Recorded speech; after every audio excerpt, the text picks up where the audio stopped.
The Senate Committee on Government Affairs will come to order. Mr. Secretary, please call the roll. Vice Chair Orenshaw. Senator Goycochea. Senator Daley. Senator Krasner. Chair Flores. Present. Please let the record reflect all members are present and we have a quorum. Good afternoon. Welcome all to the very hard-working Committee on Government Affairs. The hardest working, I had a fight with our Assemblywoman Torres this morning about which committee works harder. So I put it on the record over there, and I'm putting it on the record on this side. Senate Government Affairs wins. A couple things. I want to remind everybody, please silence your cell phone. I am doing that myself now. If you have not signed in, please make sure you sign in. For those of you who will be testifying, please provide your business card and/or your contact information to our committee staff. We may have to reach back out to you for minute purposes. Anybody who's going to be testifying, please state your name for the record after each question. We will be allowing 2 minutes for those wishing to testify in support, 2 minutes for those wishing to testify in opposition, and 2 minutes for those wishing to testify in neutral. Please don't take it as a sign of disrespect if I have to cut you off in the middle of testimony. It's just for the purpose of transparency and fairness that we cut everybody off. If you do have very important information, and I don't mean to minimize that you may have 10 minutes worth of testimony in one way or the other, you're always free to submit that in writing to our committee staff. We are going to take the agenda in the order it appears. So be Assembly Bill 361, Assembly Bill 305, Assembly Bill 235, and then lastly Assembly Bill 391. And with that, I'd like to open up the hearing on Assembly Bill 361. Mr. Miles.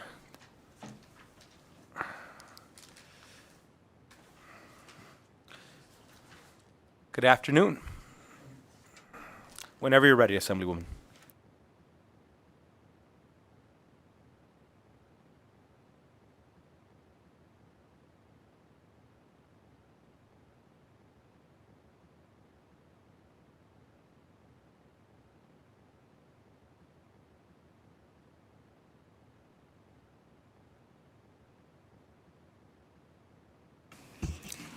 Good afternoon, Chair Flores and committee. I am Assemblywoman Danielle Monroe-Moreno. I represent Assembly District 1, which is in Southern Nevada. And I want to thank you so much for hearing the 4 bills for me that you'll be hearing today. And before we get started, I am going to ask for your grace. I have a committee meeting that I'm in now and other things that I have to do later. So those last 2 bills, I may be turning over to my co-presenters. No lack of respect. For this committee, I just think Assembly Ways and Means is the hardest working committee in the building, but I'm just a little biased, So Assembly Bill 361 is a bill that kind of furthers some of the work that I've been doing in the legislature. Just to get started, now I'll provide you with a little history about federal grants in Nevada, and then discuss the need for this bill. Nevada has a long struggle to access and administer federal grant funding on a level competitive with other states. In fact, Nevada ranks 45th nationally in federal grant funding per capita and much worse in key categories like education and health. The shortfall causes the state, along with local governments, public agencies, and nonprofits, to be underfunded and inflates pressure on state and local taxes and fees. As a result, every year, Nevadans are shortchanged hundreds of millions of dollars in federal grants that could be invested in building stronger, more inclusive communities and a more resilient economy. To put it bluntly, Nevadans can't afford to lose out on these resources, and it's not fair to them. A few weeks ago, I received an email from the committee chair asking to give a background of what AB 31 does, and it's federal grants. I'll read to you what we presented. Federal grants are vital to paying for and balancing the costs for a wide range of community assets and services, from affordable housing to workforce development that can strengthen Nevada's communities and economy. Unfortunately, our state consistently secures among the least federal grant funding despite having some of the most need. In fact, as I said, Nevada ranks 45th overall in per capita federal grant spending, and much worse in key categories like education and health.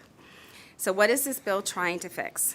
Existing law requires a state agency to request and obtain approval from the Governor's Finance Office and Interim Finance Committee to accept and implement a new federal grant of $150,000 or more unless the governor declares an emergency or expeditious exception. Agencies begin this process after receiving their notice of award from the federal government.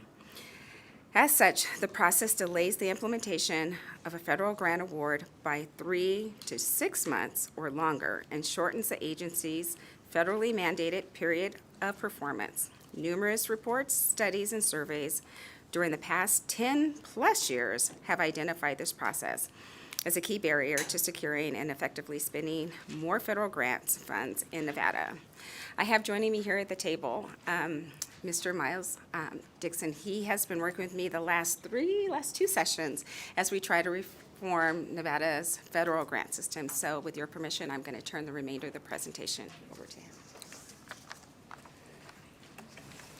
Hello, good afternoon. My name is Miles Dixon. I'm the CEO of a nonprofit based in Southern Nevada called Nevada Grant Lab, and our mission is to support fellow nonprofits, local governments, and state government agencies in better identifying, applying for, and administering federal funds that can benefit that. So it is a pleasure to appear before you. The chairwoman already covered quite a bit of the bill, so I'm going to do a little bit on the visual side.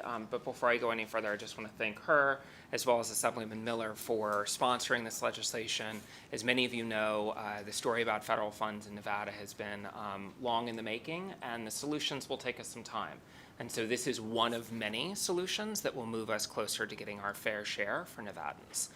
This one really focuses, as the Assemblywoman mentioned, on the timeline, shortening the timeline between when a state agency is notified that it has won a federal award to the time it can begin implementing it. So I know that the federal grant lifecycle can be pretty complex, so here's a really quick visual that kind of takes you from the very beginning of the process all the way through the end. So very top left, you may have an agency that's developing a project and partnerships all the way down to the right that they've fully spent down funds and they're closing out the project. This bill really focuses on that middle section where a state agency is now pressed submit on its federal grant application to a federal agency, and the time between they're pressing submit and the time in which they can actually start implementing the funds. As the Assemblywoman mentioned, currently state statute requires approval from GFO and IFC for that. This bill, I just want to say, doesn't change any of the required approvals. This bill simply changes when that process happens. So right now, it all is, as you can kind of see here on the graph, it happens step by step by step. So currently, most state agencies are going to wait until they hear back from a federal agency that they've won a grant before they begin the process of seeking approvals from GFO and IFC. What we're proposing is a provisional approval process that actually allows a state agency, if they would like to come and begin that process sooner. It doesn't change the actual approvals. It doesn't change any of the thresholds. It simply changes when the process happens. And so this is our current grant process with some estimated durations for the process. And again, it can take some real time here between the federal agencies, state agencies, executive branch, and then the legislative side.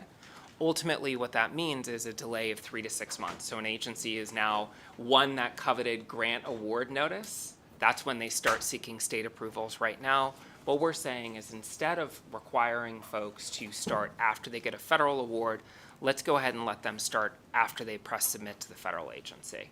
And so again, it's maintaining the same processes. It's simply changing the timing of when that happens.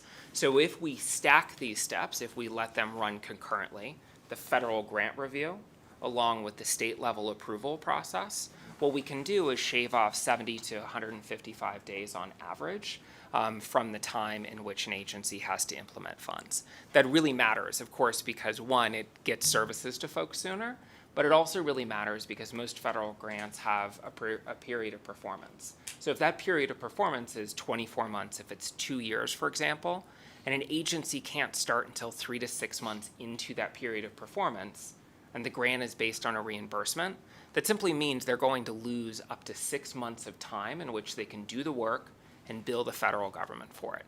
So it means a delay in services to Nevadans, and it ultimately means less funding that actually gets to Nevada.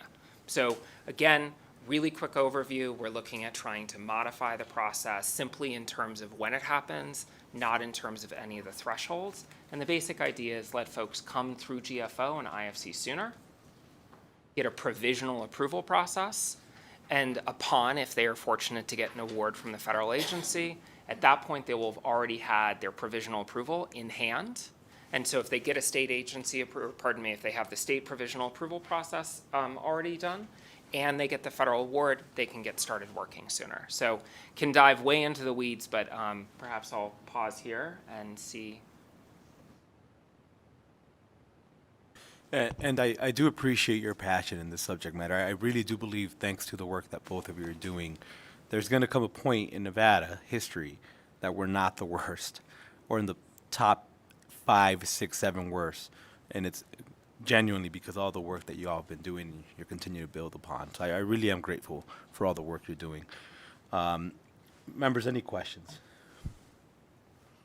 I don't think we have any questions for you. I do appreciate you having walked us through that. I'd like to invite you to sit back. And at this time, I'd like to invite those wishing to testify in support of Assembly Bill 361.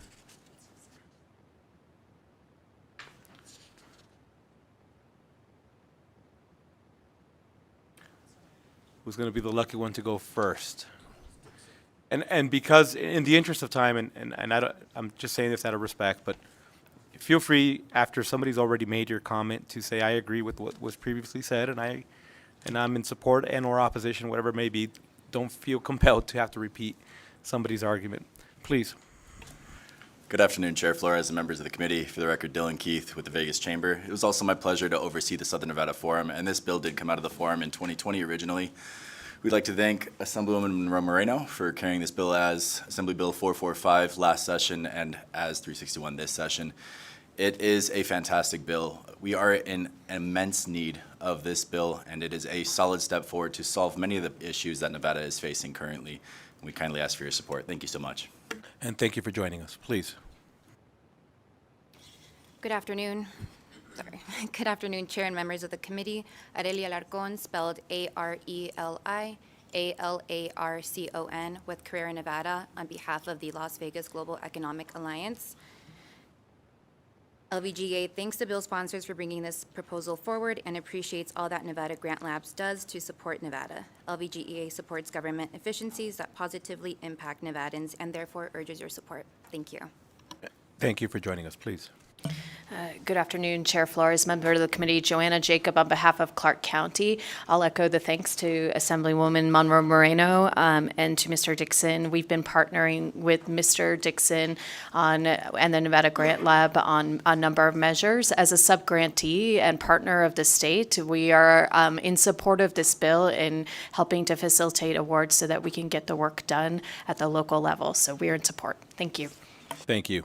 Please. Michael Brown. I was Governor Sisolak's Economic Development Director. I was in town today for an event honoring Barbara Buckley, and I was asked to speak to this as I worked on it in the last administration. Federal agencies, federal grant-making agencies, their performance metrics are how can they get the allotted money out to the states as fast as they can. And what I found in my term of office was that federal agencies were reluctant to work with Nevada because they don't believe we can deploy the money fast enough. And none of them want to go back and have their performance appraisal as a grant maker diminished or demerited because Nevada isn't able to get the funds out fast enough. I'll also say that when I secured a $1 million grant from the Economic Development Agency for state planning, the reaction that I got within my colleagues was as if I'd done something wrong. And I actually got more questions about the grant we'd won by the state agencies than I did from the federal agency giving us the $1 million. In 1979, Nevada took steps that today have made us biased against grants. And at a time when the federal government is trying to invest billions of dollars into the reshoring and restructuring of American manufacturing, I would applaud the committee if it could advance this legislation. This is the time. And later this year, I hope to publish something that will go through the history of how Nevada got to this situation on grants. And it's a pleasure to be here, Mr. Chairman. Thank you. And thank you for joining us. It's great. Thank you. Please. Thank you, Mr. Chair, members of the committee. For the record, Kelly Crompton, representing the city of Las Vegas. The city is a co-host of the Southern Nevada Forum. We've seen many different bills on the grants work at the state level and are glad to support this bill. I will say that the work that Mr. Dixon has done in this area has helped not only the entities, the governmental entities, to better prepare applications and better be prepared for applying for federal grants, but has also helped the region really come together collaboratively to prepare grant applications. So I think this work is important. We appreciate you hearing this bill today, and we hope that you will pass it through. Thank you for joining us, please. Thank you, Chairman. My name is Emily Woodall, EMILYWOODALL, and I'm here representing Dream.org. Dream.org works at the intersection of environmental and economic justice, and specifically, we're working to make sure that government funding like IRA grants actually gets to the communities who need it the most in Nevada, and we support streamlining the grant application process for state agencies and urge you to support AB 361. And thank you for joining us, please. Thank you, Chair Flores, members of the committee. Nicole Rourke, representing the city of Henderson. We certainly know the need for federal grants in the state. As a city, we're very active in that area and appreciate the efforts of the sponsor and the proponents of the bill. As a former grant writer, I can certainly tell you anything we can do to streamline the process will help facilitate more dollars. So thank you. We're here to support. And thank you for joining us, please. Good afternoon, Chair Flores and the hardworking members of the Senate Committee on Government Affairs. For the record, Leonardo Benavides, City of North Las Vegas, here today in support of AB 361. Similar to our colleagues, we also appreciate the collaborative process that Grant Labs have brought forward. We also have our grants team, and we understand how important it is to have our fair share of federal dollars, and we appreciate what this bill does to streamline that process for the state. So thank you to Grant Labs, and thank you to Assemblywoman Monroe Moreno for bringing this forward. And thank you for joining us, please. Good afternoon, Chair Flores, members of the committee. For the record, Jack Giese, representing the RTC of Southern Nevada.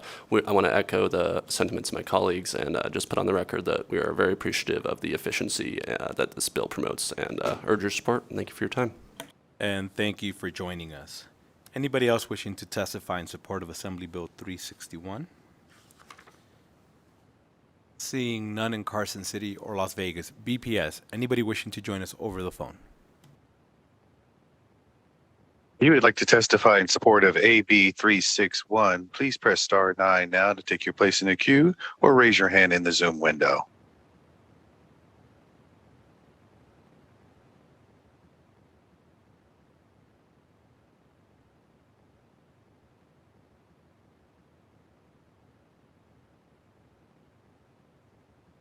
Good afternoon, Chair Flores and members of the committee. My name is Peter Guzman, President of the Latin Chamber of Commerce, here today in strong support of AB 361. I want to thank Assemblywoman Monroe Moreno for working on this important bill. For far too long, Nevada has been at the bottom of the list when it comes to federal grants. This bill will help Nevada get its fair share of federal grants by streamlining the application process and removing unnecessary time barriers. This is critical. Ultimately, this will mean more money for our communities and more money to help small businesses. This is a win-win for everyone, and I urge you to support AB 361. As always, thank you for allowing me to testify. It is a privilege. Thank you. And thank you for joining us. Next caller in support of Assembly Bill 361. There are no callers choosing to testify at this time. Thank you. Now, anybody wishing to testify in opposition to Assembly Bill 361, Carson City or Las Vegas? Seeing none, BPS, anyone wishing to testify in opposition over the phone? If you would like to testify in opposition to AB 361, please press star 9 now to take your place in the queue or raise your hand in the Zoom window.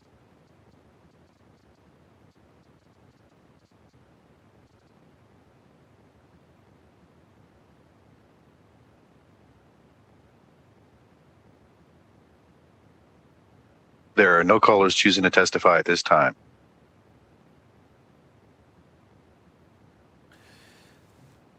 Thank you. We'll stay on the phone. Anybody wishing to testify in the neutral position for Assembly Bill 361? If you would like to testify in neutral for AB 361, please press star 9 now to take your place in the queue or raise your hand in the Zoom window.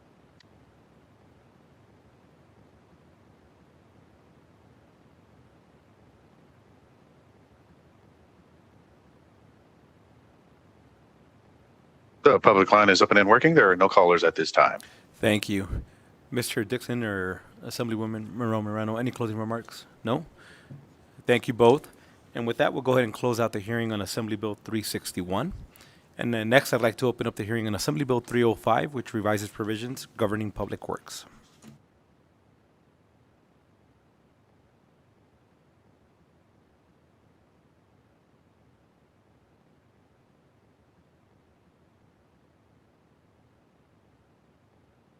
Welcome back.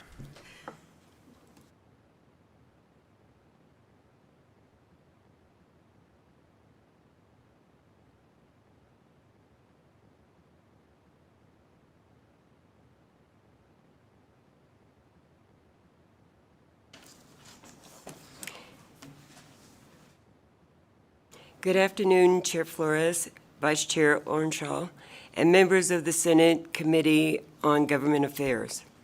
I'm Assemblywoman Claire Thomas, representing Assembly District 17 in beautiful North Las Vegas. With me are the bill's primary sponsor, Assemblywoman Danielle Monroe Moreno, and fellow co-sponsor, Assemblywoman Venetia Constantine. This bill is about expanding apprenticeship opportunities for women. Subsection 10 of Section 1 of the bill provides a definition of apprentice and apprenticeship program that has been in statute since the 2019 legislature enacted Senate Bill 207. At this time, I would like to hand it over to Assemblywoman Monroe Moreno to discuss the bill further and the amendments that were adopted into the bill. Thank you. Danielle Monroe Moreno, for the record, I represent Assembly District 1.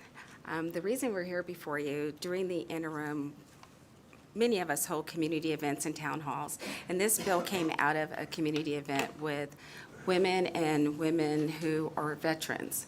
And a number of them had said that they were having a hard time getting into the trades, getting into apprenticeships programs, and made an ask of us to bring legislation forward. So that's what you have before you today with Assembly Bill 305. In the original bill, as it was introduced, there was provisions for a 5% and a 2% carve-out for women. However, in working on a bill, it doesn't always come out the way it starts. And we had heard from many of the trades that they just didn't have the number of women in their organizations or in their occupations that could actually meet those thresholds. So we agreed upon an amendment on the Assembly side that in Section 1 of the bill, I believe it's line 10, was changed to the extent practical to at least 2% of the hours of labor that is required to be performed by apprentices who are women. And that would be in vertical, hold on. Is it? And then, oh, please forgive me.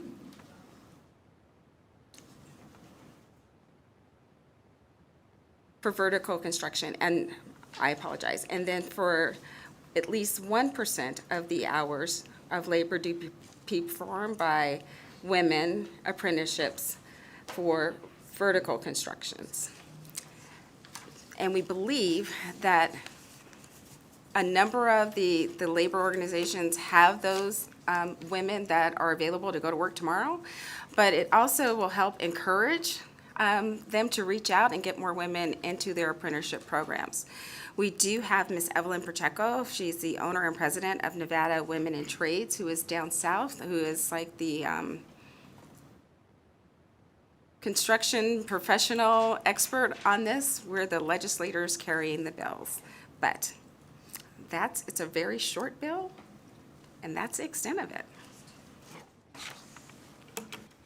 Thank you, Chair Flores, and the committee. My name is Venetia Considine, for the record, and I have the pleasure of being the Assembly Person for District 18. The reason that, as was stated, I was at the meeting where this came up, and I just wanted to add that these jobs are great jobs. They're good jobs that provide a life with dignity for anyone who is working at these jobs. The idea behind this bill is to create a pipeline for women to enter these jobs. And this is also a long-term plan. We have heard from folks that they have a hard time finding women. Some of those issues deal with childcare. They deal with issues that a lot of single women and young women are dealing with. And these are things that we would like to highlight and work on so that these women can get into these good jobs, learn trades that provide a good pay, benefits, and that can move on and expand over time into a larger pipeline until we have a great representation across the board in all of these areas. That's all I wanted to add. Thank you. I just add one more thing, Danielle Monroe Moreno, for the record. The bill would not take effect until January 1st of 2024. That was also an amendment in the Assembly. And thank you all three and to Ms. Pacheco. I don't know if we wanted to go to Las Vegas, but just thank you for your work. And I know that you're always trying to ensure that we get more women to be represented and have access to this pipeline. So thank you for your work. Would you like for us to go to you, Ms. Pacheco, or no? Yes, please. Please. Okay. Afternoon, and thank you, Chair, Vice Chair, and Committee of Senate Governor Affairs. I want to also thank Assemblywoman Moreno, Assemblywoman Considine, Assemblywoman Claire Thomas, and Assemblywoman Torres. For the record, I am Evelyn Pacheco, owner and president of Nevada Women in Trades, Army veteran. I'm the first woman and Black woman to be the commander of American Legion Post 51. I am the first Black woman to get a plumber's license in the state of Nevada. I am a mother, and I am a grandmother. Nevada Women in Trades was started in 2018. We have created a pipeline for women seeking a career in blue-collar trades. Our pipeline comprehensive course, PCC, is paving the way for women to secure apprenticeships, on-the-job training, and job professions in the trades. Our pipeline comprehensive course offers a way for women to enhance skills and ability to perform on apprenticeship exams. Our pipeline program is one way of assuring women an equal opportunity to perform well on the trades exams and interviews that have historically been male-dominated. We have helped women get into the trades, apply for the trades, podcasts, interviews, career resource fairs. But the humbling part happens when you think, why am I doing this? And you get a letter or a phone call from a lady in prison or in jail. Thank you for what you're doing for them on the outside. Or you get a phone call from a woman that just needs to listen and help them figure out their next steps. Or having a woman come up to you and say, because of you, I'm able to take care of my family and earn a decent living. Women in Trades is just not in Nevada. They are national and international. They have been an annual Women Builds Nation Conference since 1995. The Las Vegas had some conference here last year. Nevada Women in Trades was recognized by Women Build Nations and led the parade on Las Vegas Boulevard. AB 305 will help with wealth building and change the lives of women that are minorities, veterans, the next generation, women that are in prison and jail, women that are aging out of the foster system, LGBTQ, underserved and underrepresented women.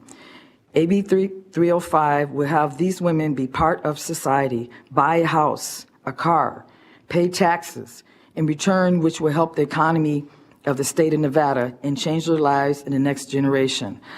Las Vegas has not built stadiums, hotels, and schools saying, who is going to come to Las Vegas? Las Vegas has built stadiums, hotels, and schools because they knew they would come. I would like to leave this committee with this. We already are in compliance with women that are minorities, and veterans in the apprenticeship programs. There wasn't a black woman that got a plumber's license in Nevada until 2007. We are leaders in this community for a reason, to give a voice to those that don't have a voice. We can't have one foot on the couch and one in the dirt. Either you're in with this movement or you're not. And thank you again. And thank you for your presentation. Members, any questions? Senator Daley, please. More of a comment than a question, if you will. And I just, I would say that if you have any constituents in the future or anybody that you talk to that's having trouble at least applying to get in to an apprenticeship program, you should direct them to State Apprenticeship Council. Every single apprenticeship program, in order to be affiliated with the state, has a goal. You're supposed to do outreach, and they do. Twice a year, you have to advertise in the newspaper. Several times a year, they're sending letters to every outreach organization. There's like 125 on the list of the letters that I know the program, when I was there, reaches out to. So the efforts are there trying to get people in. Now, some of the underlying issues regarding daycare, getting to the job, being able to, if you're working out of town, pay a hotel room and everything, I think applies to both men and women, minorities or not, on some of those first deals. But some of the daycare and some of the other things apply more to women, but not only. So there's a lot of things and things that are in place for that. And I don't think this, unfortunately, will address those issues. I don't know what the answer is, but I do know that every craft that I've ever dealt with in program does that outreach continually to try to get women in the trade. I have only a couple of times, and we've taken action when it's happened, had an employer send back a female person, wouldn't even give them a chance. I went to give them a chance. I says, there's a lot of positions that you got, and there's a lot of places they can work. Not everyone can run the 90-pound jackhammer, but there are a lot of positions and various things. And different crafts are different. I don't know that any of you'd want to be an iron worker. I'm not sure I'd want to be. Nothing against iron workers.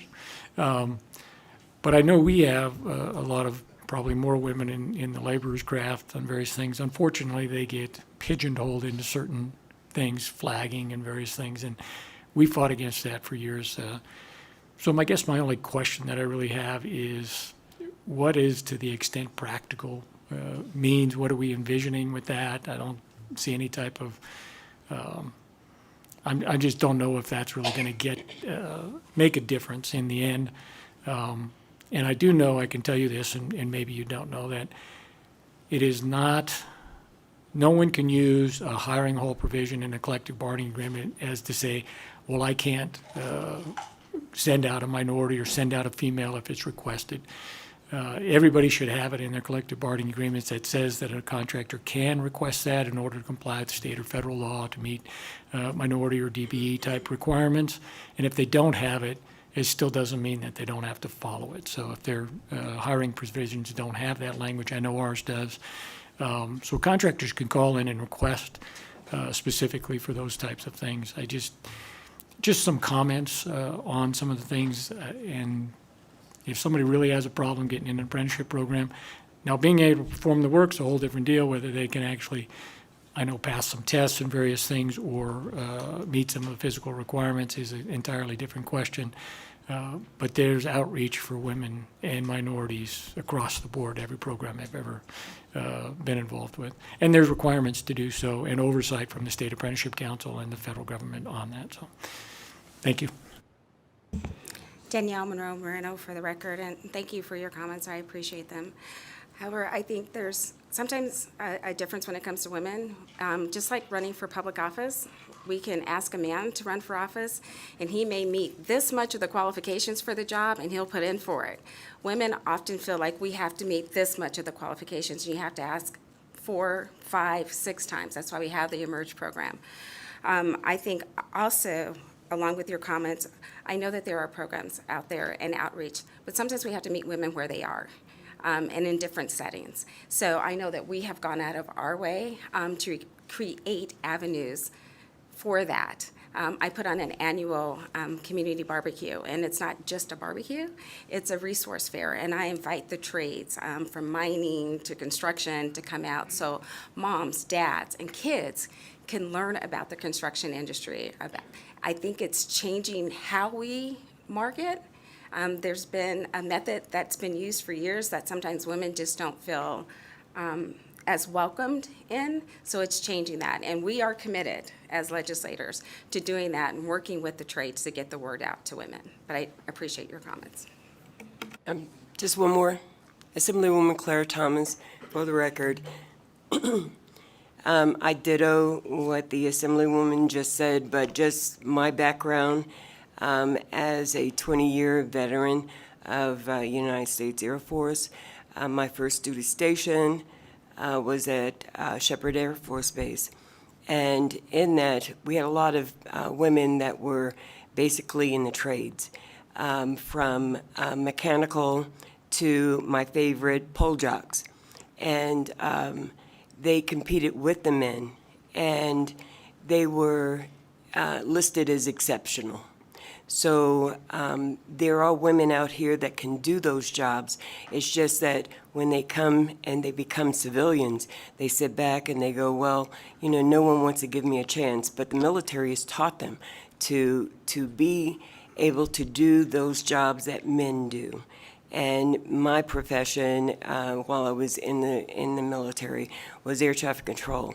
And believe it or not, we have more women now than we did when I first entered, because women couldn't understand the 3D effect or the stress of being an air traffic controller. So women can do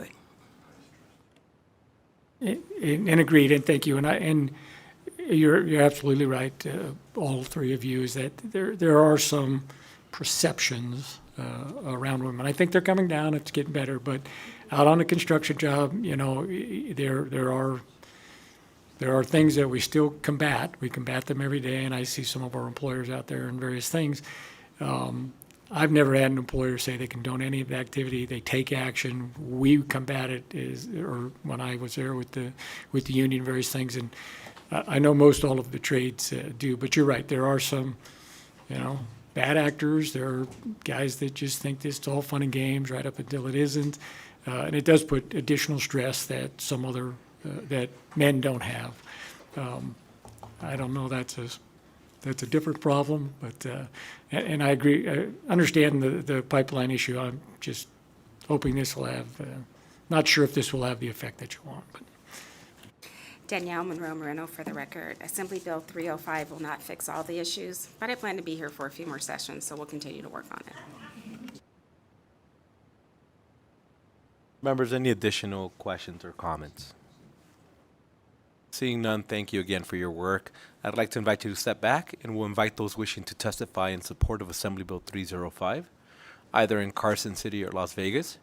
Ms. Pacheco, I do see two wonderful young ladies. Would they like to share anything for the record?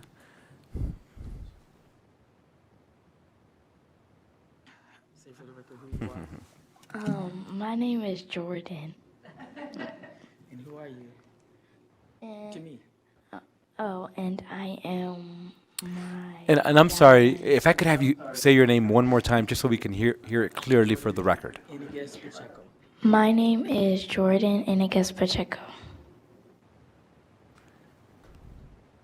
And Who are you to me? I am my Yaya's grandbaby. And you're here in support? Yes. All right, perfect. And do you also want to join us? Yeah? Hi, my name is Royal Pacheco Dylan. And I am my Yaya's grandbaby. And I'm in support of AB. And do you also support the bill? Yes. And Ms. Pacheco, if I could just have you provide our staff just with the correct spelling of their names, just so we get that for minute purposes. Okay. Thank you. Jordan, like Mike Jordan, Jordan. Last name Inigas, INIGUEZ-PACHECO. And my second grandbaby is Royal, ROYAL, Pacheco, PACHECO hyphen Dillon, DILLON. And thank you. Thank everyone. And thank you. Now we'll come back to Carson City. Support for Assembly Bill 305. Thank you, Mr. Chairman and members of the committee. Greg Esposito, representing the Nevada State Pipe Trades. I think everyone can agree that apprenticeships are amazing opportunities. I was a 28-year-old young man not doing anything with my life when I got into the apprenticeship, and it has been a great career. It really sort of started my life. And so any opportunity to extend that to people in need should be taken advantage of. In 2019, the Apprenticeship Utilization Act passed. That created a standard, and there have been hundreds of career opportunities created because of it.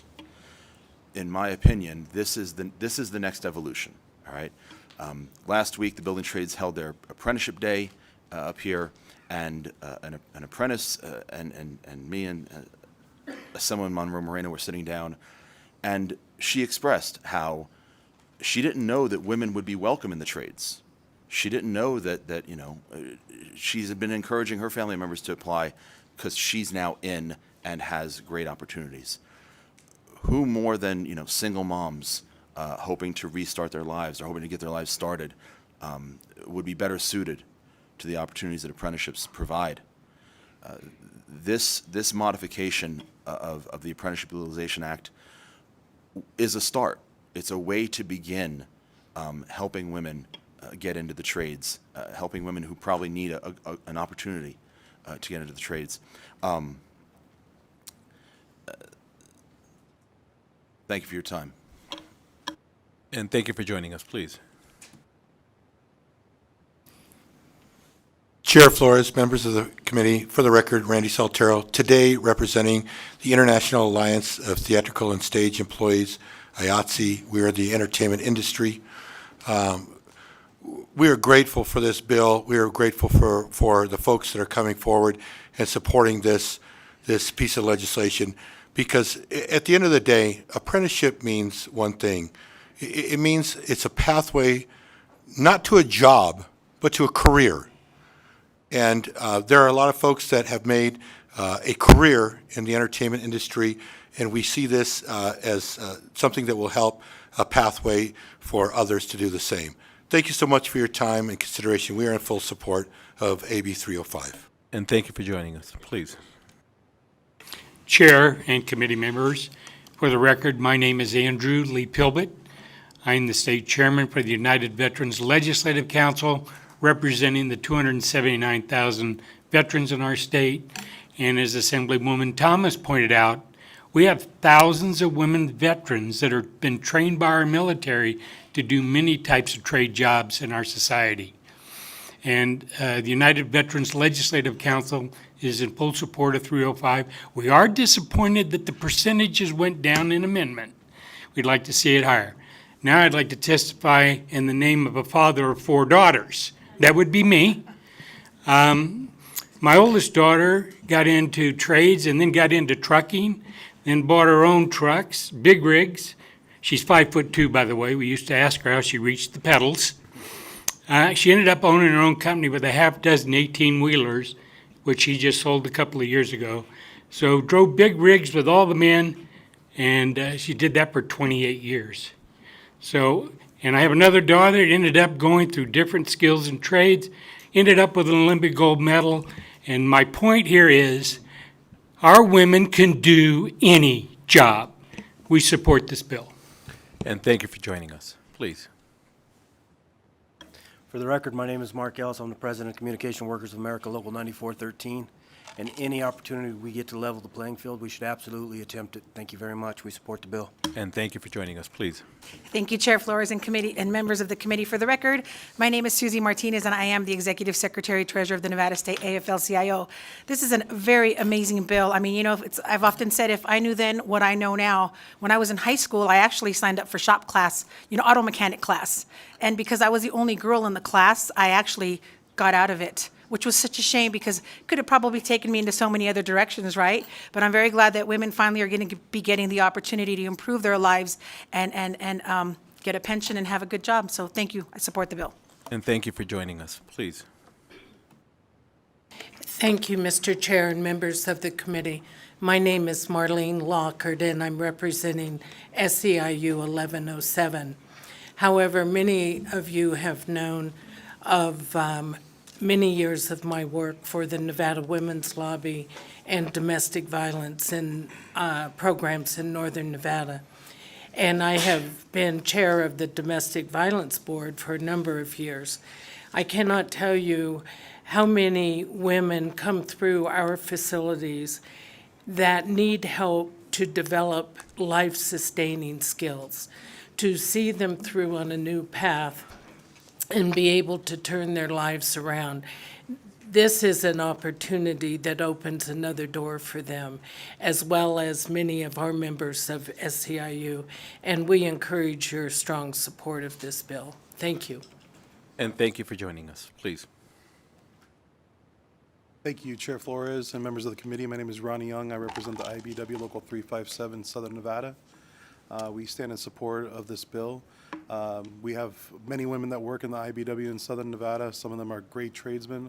I have some personal family, an aunt or two that are in my local union, and they outwork most guys that I know. So I think this is a great bill, and we're in full support. Thank you. And thank you for joining us, please. Assemblyman Torres, committee members, my name is Alfonso Lopez. I represent the sheet metal and aerial transportation workers. This is a great bill. We have programs already set up through the military called Helmets to Hard Hats, and we also have Smart Heroes. Our apprenticeship is open monthly. Every first Tuesday of every month, women have the opportunity to get into our program. And we strongly, I'm actually one of the board members of the JTC, and it's pretty normal for us to take in anywhere from 1 to 3 females every year for our apprenticeship. So it's a great opportunity. Thank you. And thank you for joining us. Anybody else in Carson City? Seeing none, we'll go to Las Vegas.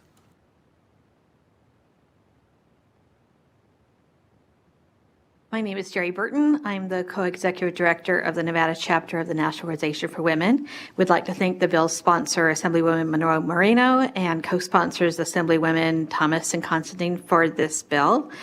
We support AB 305 and know it's important that there be equal opportunities for women in trades and veteran women. These jobs will make it possible for women to make a living wage, give them a chance to have an even playing field in typically male-dominated jobs. We fight for pay equity, and paving a way for women to get into jobs and trades is an important way for women to earn equal pay to men. I worked for a fastener manufacturer here in Las Vegas, working my way into a sales job that was a mostly male-dominated field. Once I was able to work my way and get equal pay to the men, I was able to buy a home and raise my son. So this is very important to me, and as a National Organization for Women and Evelyn, we support her and hard work she's done. So please vote yes on AB 305. It's important for women to have these opportunities. Thank you.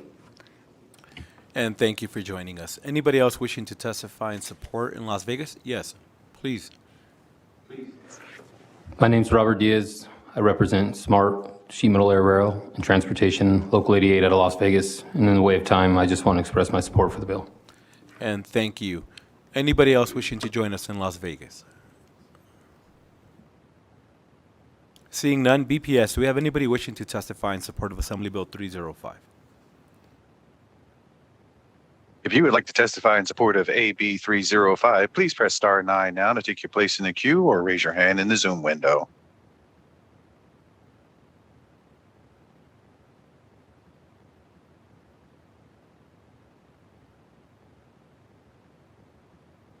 Good afternoon, Mr. Chairman, members of the committee. For the record, my name is Liz Sorensen. That's L-I-Z, last name is S-O-R-E-N-S-O-N. I'm the president of the Nevada State AFL-CIO. I am very much in strong support of AB 305. I'm always going to support anything that will advance women in the workforce, and I urge this committee to also support this bill. Thank you so much for your time, Mr. Chairman, members of the committee. And thank you for joining us. Anybody else on the phone?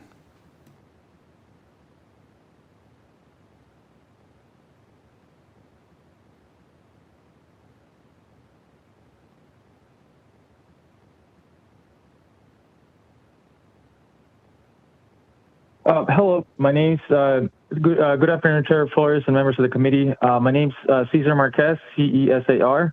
I serve as the chair of the Nevada Forward Party, and I'm here to support Assembly Bill 305.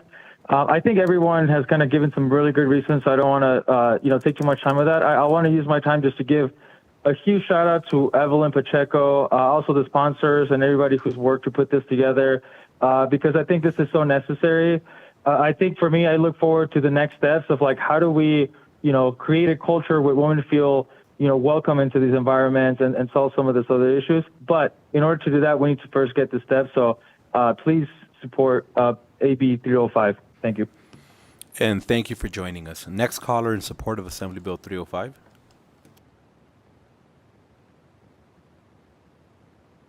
There are no callers choosing to testify at this time. BPS will stay on the phone. Any caller wishing to testify in opposition to Assembly Bill 305? If you would like to testify in opposition to AB 305, please press star 9 now to take your place in the queue or raise your hand in the Zoom window.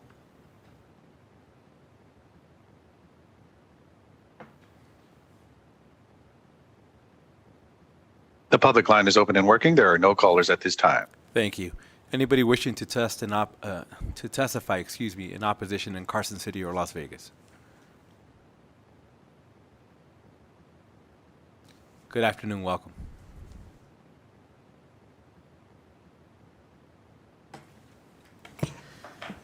Thank you, Mr. Chairman and members of the committee. My name is Alexis Motorex with the Nevada Chapter Associated General Contractors representing commercial construction in Northern Nevada. I take no pleasure in having to say this, but we are here in opposition to AB 305 for no other reason than the women do not currently exist in the apprenticeship programs to be dispatched to contractors in order for them to meet this requirement. Contractors get who they get from the union halls. They have no control over whether it's a man, woman, veteran, or minority. Further, if they are signatory to a collective bargaining agreement, they are specifically prohibited from hiring outside of the halls. Data from the Labor Commissioner shows that there are 5,370 total apprentices in construction and extraction crafts in Nevada, of which 235 are women. In Northern Nevada, there are 1,147 total, of which 66 are women. 30 of those are in programs that are not considered essential construction crafts for the purposes of the prevailing wage survey, leaving only 36 in programs that could work on prevailing wage projects. That's 3% across all trades for every contractor in Northern Nevada doing every public work job north of Tonopah. We have 1 female pipe fitter, 2 sheet metal workers, 0 iron workers, 0 painters, etc. This bill places a requirement on contractors which they simply cannot comply. While it's been amended to say as practicable, it still would place the burden of proof on the contractor. Why would it be the policy of this state to enact a law that will do nothing to address the issue and cannot be followed? There are hurdles upon hurdles to do public works in this state, and it's having a chilling effect on contractors. Fewer are willing to do public works because the back of the house compliance is costly and the risk of accidental non-compliance is too great. The fines and penalties can shutter a small business, disproportionately impacting DBEs and local companies. Instead of making this a requirement for contractors to hire people that don't exist in the programs, maybe it should be for the apprenticeship programs in Nevada to beef up their recruitment efforts beyond what is already required to get women into their programs so they are available to contractors. We will hire them if they're available, qualified, and want the job. Thank you. And thank you for joining us. Please. Good afternoon, Chair and Committee. My name is Jarrett Rosenau, President of Clark Sullivan Construction. We're a general contractor that's headquartered in Sparks, Nevada. We're a union contractor signed with both local carpenters and laborers. and we oppose this bill in all forms and as presented. Our opposition doesn't center around the idea that we think females are a valuable part of a workforce. In fact, we do think they're a tremendously valuable part of the workforce. It's centered around what Alexis just pointed on, is that this ultimately places a burden on a business to meet a requirement that is just simply not achievable. So what does it mean to be a union? Essentially, I have agreed to run my business using only local labor for work covered on our agreement. I rely on the unions to provide workers who are professional, safety conscious, craft trained, and productive. I don't care if they're male, female, Hispanic, African American. It doesn't matter to me. I just want them to be professional, safety conscious, productive, and courteous. So I simply don't have the ability to hire a worker that isn't union. I make a dispatch for the number of workers I need, and it's my opinion that asking for anything else beyond that would potentially put me in a discriminatory situation. So I thought some facts and figures might help today also. Of the 2 unions we're signatory with, 4 of 209 apprentices are females in Northern Nevada, and 5 of 74 apprentices currently in the laborers. So let's drill down more to 2022 for the laborers union. A total of 1.7 million hours were worked in the Northern Nevada Laborers Union, including both journeymen and apprentices. That's if you took the 74 apprentices now working full-time at 40, that's 154,000 hours, leaving roughly 1.5 million hours that the 2% goal would be calculated against at 31,000 hours.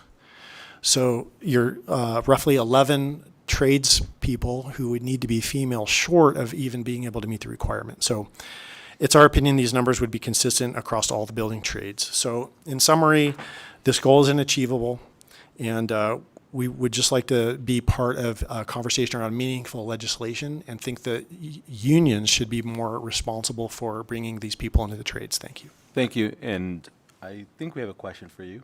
Nope, never mind. Thank you for your testimony. Please. Thank you, Mr. Chairman and members of the committee. For the record, my name is Paige Barnes with the Ferrado Company. Here today on behalf of Granite Construction, we are a member of the Nevada chapter of AGC. We appreciate the intent of AB 305 and support hiring more women into the workforce. However, AB 305 will be a challenge to implement. We would like to see the apprentice programs recruit more women to allow for contractors to hire them. Granite is also a union contractor. We most often get workers assigned to our jobs and have little control over which workers come to us. This limits our ability to meet the provisions of the bill. We appreciate the intent and changes to the bill. However, we still don't believe that this can be implemented. Thank you for your time. And thank you for joining. Anybody else wishing to testify in opposition, Carson City or Las Vegas? Seeing none, we will now move to the neutral position. BPS, do we have anybody wishing to join us in the neutral position? If you would like to testify in neutral for AB 305, please press star 9 now to take your place in the queue or raise your hand in the Zoom window.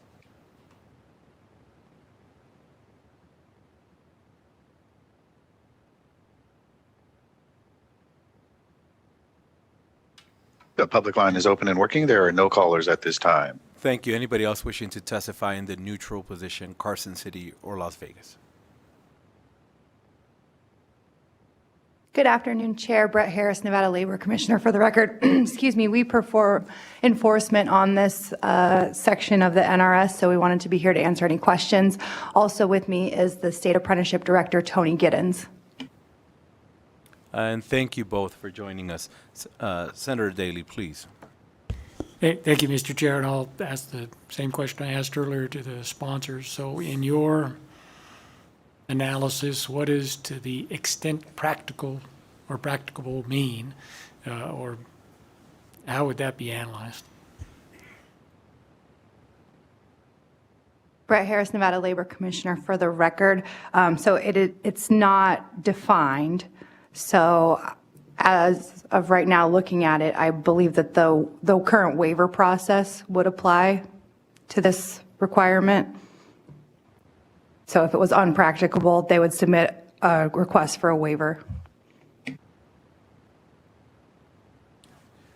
Senator Krasner, please. Thank you, Chair. Thank you, Madam Labor Commissioner. So I'm not as familiar with the labor language as my colleague to my left. Would this impose any mandate on persons who, or companies who have union jobs?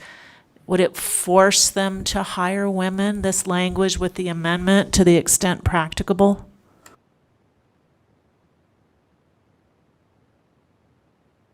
Brett Harris, Nevada Labor Commissioner, for the record. It's not my interpretation that this would force any hires, no. Thank you. Members, any additional questions? Thank you again for joining us. And with that, we'll invite our bill sponsors to please come back and any closing remarks they may have.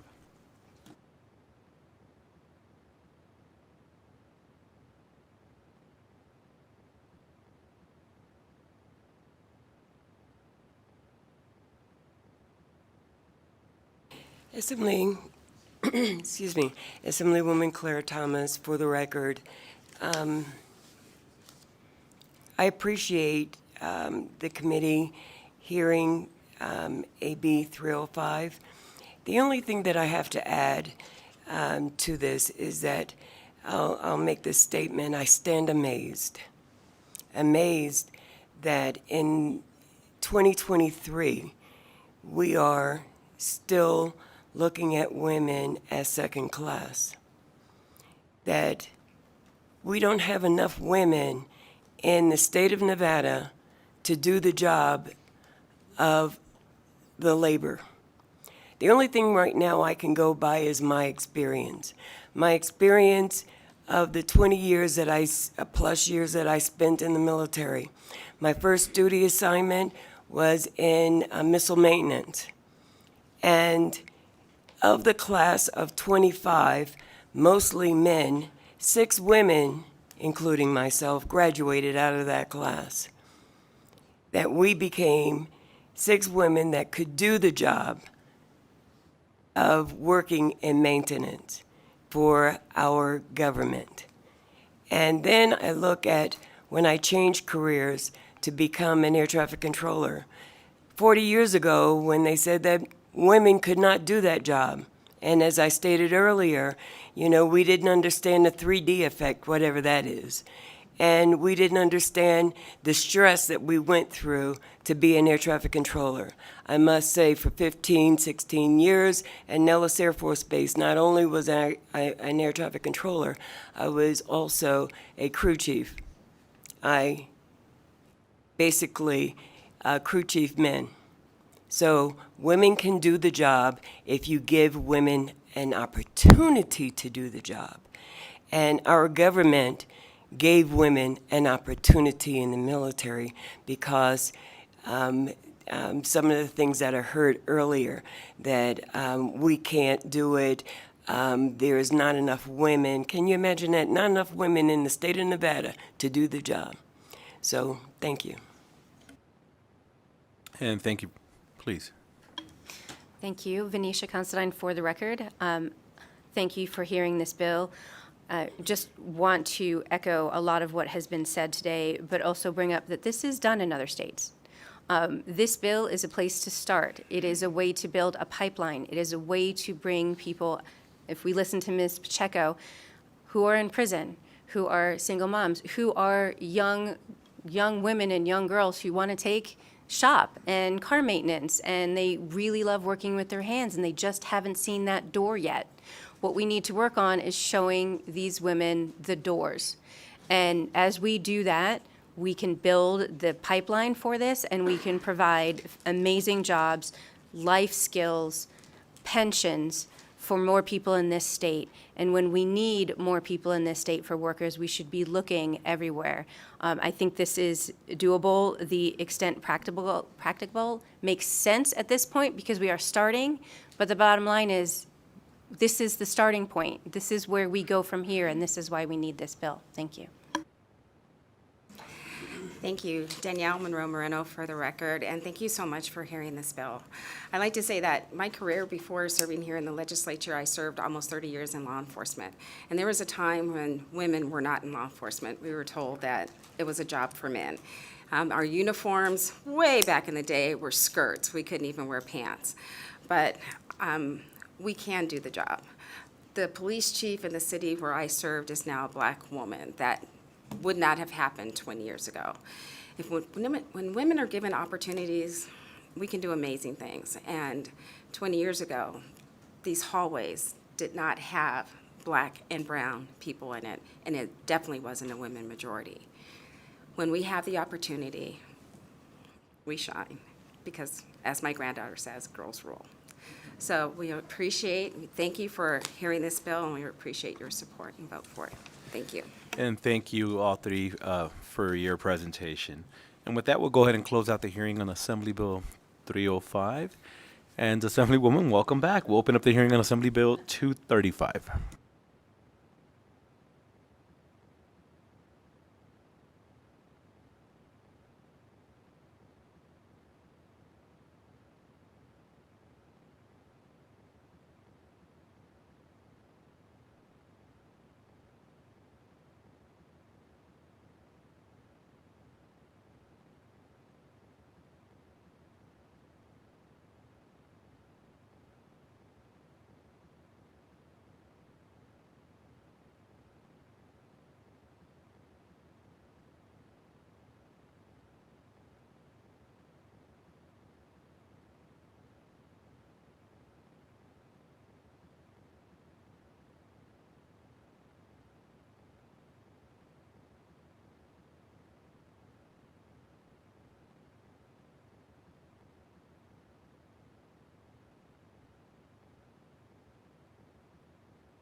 Good afternoon, Chair Flores and committee.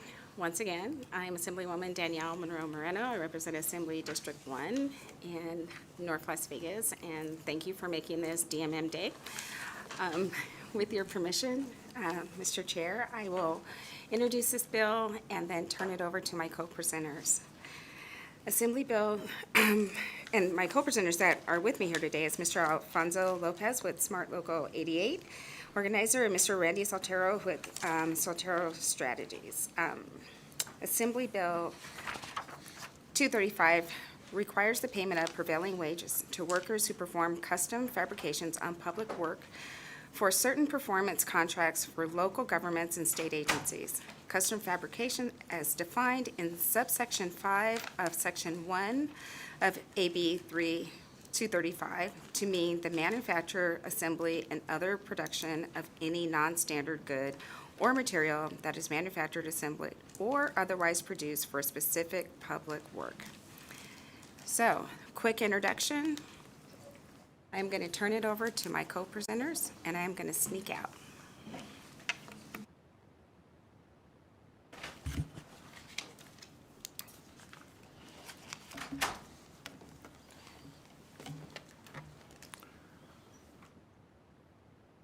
Mr. Chair, members of the committee, for the record, Randy Soltero, here to present the sections of the bill for your consideration today, AB 235. Section 1 defines custom fabrication, meaning the manufacture, assembly, or other production of any non-standard good.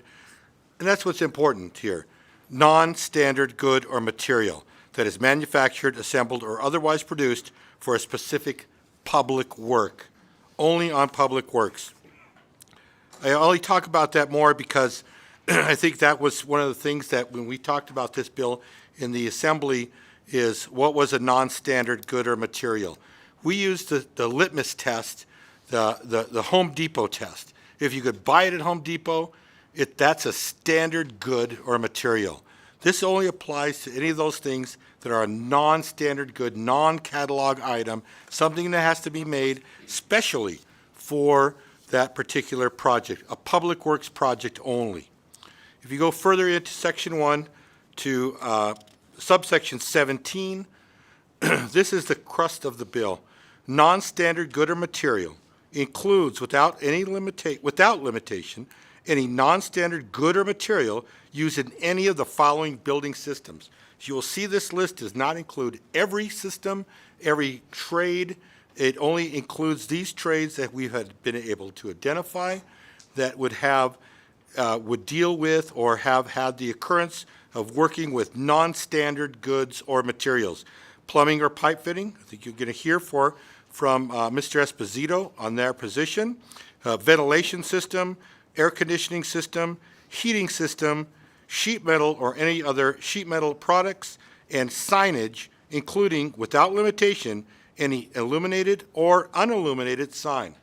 You do not see a lot of the other trades because, for the most part, and we've reached out to everyone to say who wants to be, who has this specialized things, these types of materials that they have to produce. So that's the bill.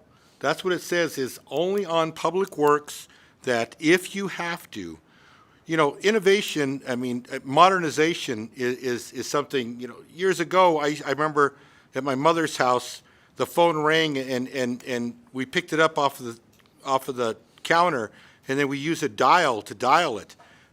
Now we carry it around in our pockets. Well, modernization in the construction industry has happened as well.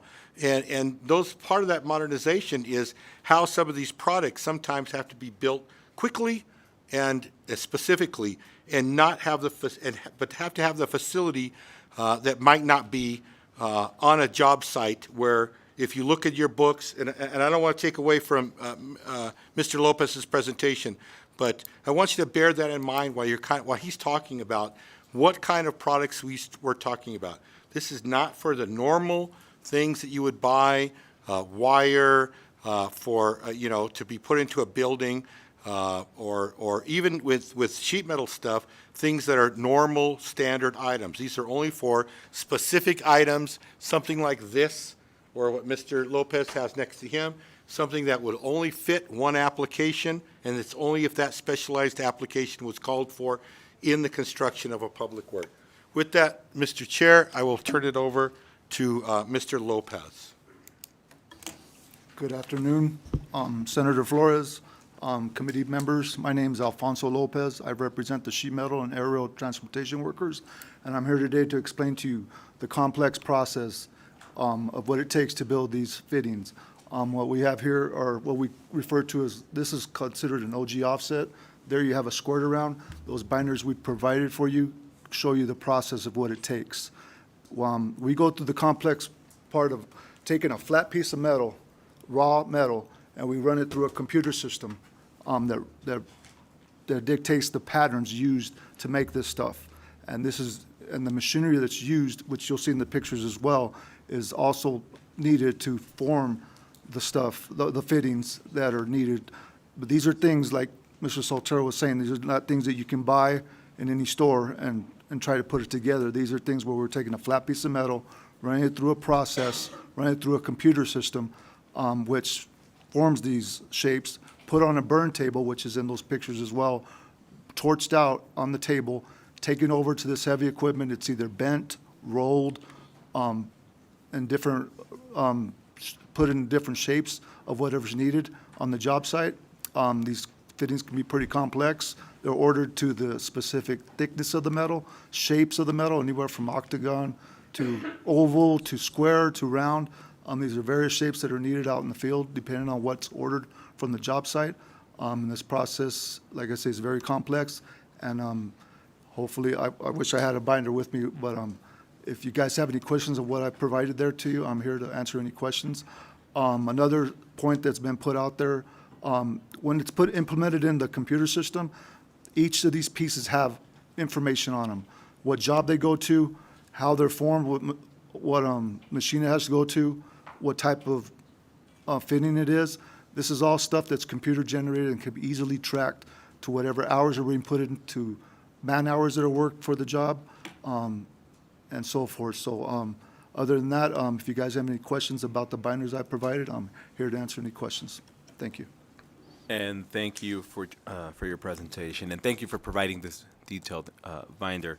It is very helpful, and it just puts it into perspective. So thank you for that. Mr. Members, yes, please. I'm sorry, just to complete our presentation, with your indulgence, Mr. Chair, what this bill does is, at the end of the day, what this bill will do is will allow for prevailing wages to be paid for those workers who have to perform this manufacturing pieces off-site of the public work. Currently, public works is only paid for on the site of the public work. This would then allow for if there were something that was a specialized item, a non-standard good or material that had to be produced off-site because of what you see in those machines there, really can't be taken into the dirt on a job site, but have to be done off-site, would then allow those persons who are working on those projects only for a public works to be then entitled to be paid at the prevailing wage. Thank you, sir, for your indulgence. We're ready to answer any questions. Thank you. And I know preemptively the members had raised a couple questions that maybe you could just address. How do you envision it playing out? If you could just walk us through a real scenario, something you've maybe seen in the past where prevailing wage wasn't paid, but that you could maybe, after this bill passes, here's how it's going to work practically, how do we enforce it, et cetera? For the record, my name is Alfonso Lopez. Historically, even the open shops are using the shops in the valley right now. We have 6 different shops in Las Vegas, and even the open shops and the non-unions. The non-union companies don't have the machinery or the capabilities of building this stuff this big. So this, like I say, a lot of the open shops down in Vegas are already currently using signatory shops in the Las Vegas area. I mean, we even have a guy that's running a business out of his home, and he's got a prevailing wage job right now, and he contracted one of our shops to do this type of work because, like I say, the equipment needed to make this stuff this large and specifically to the job are needed, and just the smaller, there's really not any smaller open shops currently doing this kind of work. Thank you. Members, Senator Goycochea, please. Thank you, Mr. Chair. And typically, when you bid a job, and when you bid that job, you would realize there were going to be some special, work that has custom heating, ventilation, whatever, sheet metal work that would have to be done. And I guess I'm wondering, typically that would be covered in the bid rather than exporting it outside to a shop that's, the local government's going to be paying for this one way or the other, but typically it would be in the bid document, and I'm concerned about now we're going to say, okay, local government, you're also responsible for paying the shop in Reno if it's a job in Battle Mountain, because they don't have that technology in Battle Mountain. For the record, Randy Saltero, through you, Senator Flores, to Senator Goycochea, I could tell you that in my experience when I worked in construction, specifically for sheet metal, we would have a set of plans. We would be building those parts, and something would come up. Sometimes maybe if all due respect to all the other trades, maybe the plumbers had populated an area of the above the ceiling area where our ductwork was supposed to go, and now in the plans, they intersected, and it was just a part of the plan. So there are times when these things have to be, it's kind of like on the spot, okay? Everybody gets together, takes a look at the situation, and comes up to a conclusion. Sheet metal, rerun your stuff. Plumbers, rerun your stuff. Whatever the case may be, in order to make it the best, easiest possible way to do it. So I think that there may be some, as you stated, sir, there may be some instances where there be some specialized things would be in the pre-bid, but there's also things that come up on the job site that would have to be done, and sometimes to be done quickly and to be done so that that job could continue to proceed in that area that they're constructing. And I appreciate that, Mr. Soltero, but the bottom line is that's where there's margin in these contracts, and I see no reason for the owner to have to then start considering, okay, this was a specialty project. It was done 300 miles away. but you're going to pay those guys prevailing wage while this is built. It just doesn't make sense. That's the contractor's obligation. Thank you. Al Lopez for the record. It just really comes down to an efficiency. It just makes more sense to have these items built in a brick and mortar building.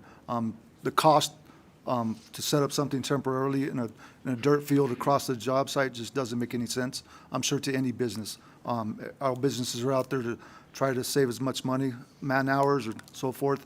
A brick and mortar building that's already established with this equipment already is way more cost effective to do any job. Thank you. Members, any additional questions? Seeing none? Oh, I'm sorry. Were you hoping for a follow? Oh, just wanted to make sure, Senator. And I don't want to get in trouble with you, Senator.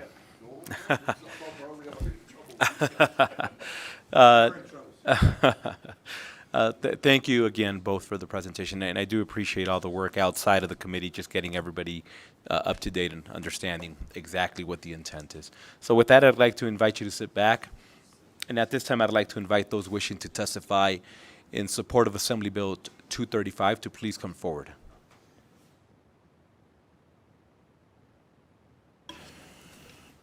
Greg Esposito, representing the Nevada State Pipe Trades. Truly appreciate the bill's sponsor and my fellow union brothers for bringing this bill forward. My trade qualifies for exactly what Mr. Lopez, Mr. Soltero described. We have jobs where we have to work indoors, clean applications where the welding processes need to be pure in order to be installed and meet certain X-ray exams and stress tests. Food processing applications that have to be perfect, and so they use machinery, computerized welding machines, specialty fabrication processes that meet these criteria. Then they're sent to a public works project, and it's only right that those workers make the prevailing wage while performing work that will be intended for a public works project. So we support this bill. Thank you very much. And thank you for joining us, please. Good afternoon, Chair Flores and members of the committee. My name is Ronnie Young. Again, I represent the IBW Local 357 in Southern Nevada. We work on prevailing wage projects that have to do with signage that our sign companies have to create from scratch. The Raiders Stadium was a good example of that, where we had to create a multitude of things, from the big sign that was outside of the arena to the little placards that are on every single door within that facility from within our own shops. So we support this bill in its entirety, and I thank you for your consideration. And thank you for joining us, please. For the record, my name is Mark Ellis. I'm the president of Communication Workers of America, Local 9413. We support this bill. And thank you for joining us, please. Thank you, Chair. For the record, Susie Martinez, Nevada State AFL-CIO. And on behalf of over 150,000 members and 120 unions, we are in full support of the bill. Thank you for your time. Senator, and thank you for your comments. Anybody else in Carson City? Seeing none, we'll go to Las Vegas. My name is Robert Diaz, representing Smart Sheet Metal Air, Rail, and Transportation, Local 88 out of Las Vegas. This is our bill here as well, as far as the shop fabrication and spending roughly the last 20 years of my life in and out of shops. Some of that stuff is just not feasible. Laying in the dirt, cutting with tin snips, plasma cutters, etc. The importance of the tooling and the size of the tooling is, I think, the biggest part of this process. We are in full support of the bill. And thank you for joining us. Anybody else in Las Vegas wishing to testify in support of Assembly Bill 235? Seeing none, BPS, anybody wishing to join us over the phone, support for Assembly Bill 235? If you would like to testify in support of AB 235, please press star 9 now to take your place in the queue, or raise your hand in the Zoom window.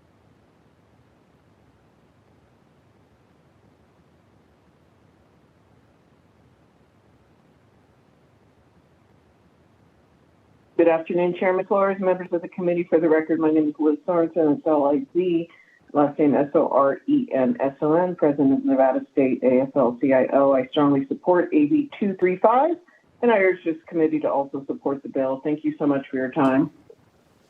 And thank you for joining us. Next caller in support of Assembly Bill 235.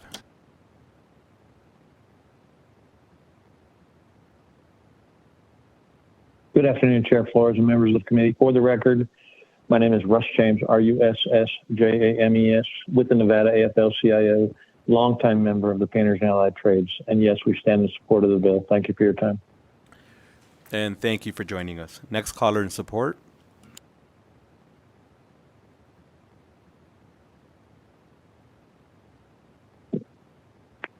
Good afternoon, Chairman Flores and members of the committee. My name is Charles Zemp. That's CharlesZemp. I'm a member of the Bricklayers International Union, and we support AB 235 and urge you to support it as well. Thank you.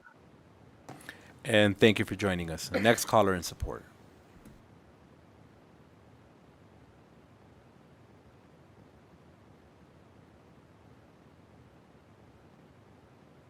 Good afternoon, Chairman Flores and members of the committee. For the record, my name is Dion Klug, DIONNEKLUG. I'm with the United Food and Commercial Workers Union, Local 711 out of Las Vegas, and we strongly urge you to support AB 235. Thank you. And thank you for joining us. Next caller in support of Assembly Bill 235.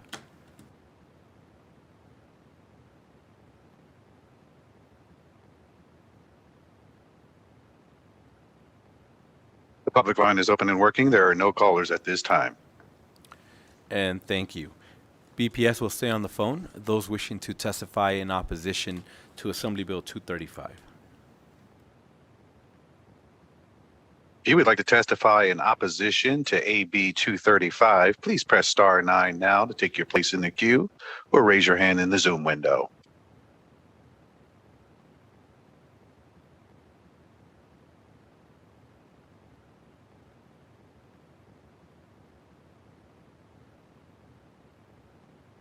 The public line is open and working. There are no callers at this time. Thank you.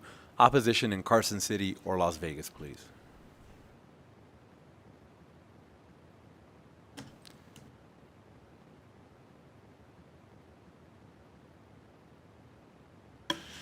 Thank you, Mr. Chairman and members of the committee. Warren Hardy today representing two clients, the Nevada Urban Consortium, which is made up of the cities of Reno, Las Vegas, Sparks, North Las Vegas, and Henderson, and the Associated Builders and Contractors of Nevada. This is an issue that we have been dealing with for quite some time, and the current statute that is the current statute in law right now was, I think, developed probably 15 years ago when we were grappling with this very same issue. It was more focused on whether or not prevailing wage should be paid to delivery trucks and so forth that delivered to a job site, but it was similar to this. My intention here for neither of my clients is to have a quarrel with prevailing wage or that whether prevailing wage should be paid on public works jobs. They absolutely should. The job's a public works job, prevailing wage applies. The statute's clear on that. My concern here is the complexity of this. I know my friend Mr. Saltero made it sound very, very simple, but the challenges were the same 15 years ago as they are today. My local government clients look at this bill, are neutral on the issue of payment prevailing wage. Our issue is how do we enforce it? If the custom fabrication goes out of state to another country, we have no ability to enforce prevailing wage in another state. We have no ability, nor does the labor commissioner, to go in and enforce prevailing wage in another state. Yet there'll be a requirement that we'll be held liable if the prevailing wage is not paid on that. And so that's the first concern, is the enforcement. We just have no way to be able to do that. Secondly, it's very difficult for the business because the business is going to have a hard time tracking this. So if you're a standard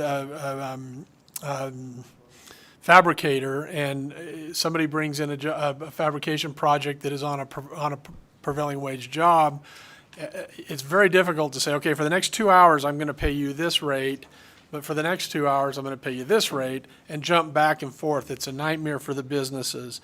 The other concern, primarily for Associated Builders and Contractors, is when these kinds of statutes are unclear, these things are used to sort of weaponize you weaponize against us. And if they're unclear, it leads to lawsuits and other fabrications. I'm currently working on 2 other bills this session to try to clarify where prevailing wage should be paid, but I don't know how to enforce this bill. Thank you for the indulgence, Mr. Chairman. I know I went over.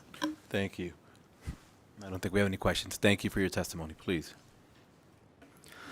Good afternoon, Chair Flores and members of the committee. For the record, my name is Jake Matthews with Carrera, Nevada, representing the Mechanical Contractors Association of Las Vegas and the Sheet Metal and Air Conditioning Contractors Association of Southern Nevada. We come before you today in opposition of AB 235. Currently, in fabrication shops, our sheet metal contractors are permitted to use entry-level workers, which allows the contractor to manage crew costs and enables the entry-level worker or pre-apprentice the opportunity to learn the basics of the craft. This bill would prevent our sheet metal employers from utilizing pre-apprentices in a fabrication shop when performing work for a public work. Allowing the contractor to keep crew costs down directly translates to keeping costs down for a public body desiring construction of a public work. Also, in fabrication shops currently, contractors are producing materials and product for public and private works projects. Contractors simply do not have the means to open and operate a second fabrication shop dedicated to servicing only public works projects, which would then be operating under different rules if this bill passes. This bill would require different rules for different workers depending on the type of project, and this makes it untenable for the contractor to manage. AB 235 will deter more and more contractors from bidding on public works projects, leaving Nevada's public entities without the much-needed infrastructure they need to serve the public. In closing, the relationship in the union contracting world between employer and employee is a delicate but correlating one. Laws that adversely affect union contractors adversely affect our union members. We urge your opposition on AB 235. Thank you. And thank you for joining us, please. Thank you, Mr. Chairman, members of the committee. My name is Alexis Motorex with the Nevada Chapter Associated General Contractors, representing both signatory and open shop construction companies in northern Nevada. I want to start by saying that the Nevada AGC has always supported prevailing wage and, in fact, was instrumental in preventing its repeal in 2015. However, we are opposed to this bill. Similar to what was just stated before me, our members who will be impacted this bill fabricate HVAC and plumbing systems for both public and private owners. It is not the prevailing wage rate that is the problem, it's the cost of compliance. Most times, employees in the shop are not aware of the installation location of the parts they are building. This bill would require the individual tracking of all parts and pieces used in fabrication from their origin to the final installation to comply with certified payroll. This would present challenges that are not easily overcome and could result in the loss of local jobs. Should this bill pass, in order to submit competitive bids on projects, it might be more cost-efficient for contractors to order custom HVAC products from out of state where there would not be the additional cost of complying with certified payroll. I have members here that can speak more directly to that issue and the impact this bill would have on their business. In addition to the functionality of the bill is the concern that it will limit workforce development. As was just stated, the entry-level position for workers beginning their careers in HVAC and plumbing is as a helper. Helpers are specifically prohibited from working on prevailing wage jobs. A contractor's use of helpers is to provide the training necessary as a pre-apprenticeship and familiarizes the employee with the requirements of the craft and ensures they are a good fit. There are already tremendous workforce challenges for a variety of reasons. This bill would only compound the problem. We ask that you please not process the bill in order to protect Nevada businesses and Nevada workers. And thank you for joining us, please. Good afternoon, Senators. My name is Robert Sandoval, Vice President of RHP Mechanical Systems. We are a single-source mechanical contractor, signatory to plumbers and pipe fitters and the sheet metal workers unions. I am here to testify in opposition of this bill as it will have a significant impact on our business and our operations. I would like to be clear, we do not differentiate pay rates between our fabrication shops and the field, so it is not a labor concern for us. It does, however, have an ancillary administrative and efficiency impact to us, forcing us to change our reporting practices on all public works, now tracking public and private work separately in our shops, and requiring us to separate workflows between public and private work. This bill would also prevent us from utilizing pre-apprentices and helpers in our shops on public works fabrication, now requiring us to use apprentices and skilled labor for tasks in our shop that were meant to be entry-level positions, including material staging, fabricating hangers, and assemblies that go with these custom fabrication. And thank you for joining us. Thank you. Please. Good afternoon, Chair Flores, members of the committee. For the record, David Cherry, Government Affairs Manager for the City of Henderson. I want to thank the proponents of the bill presented today for allowing us to share our concerns and participate in stakeholder discussions prior to today's hearing.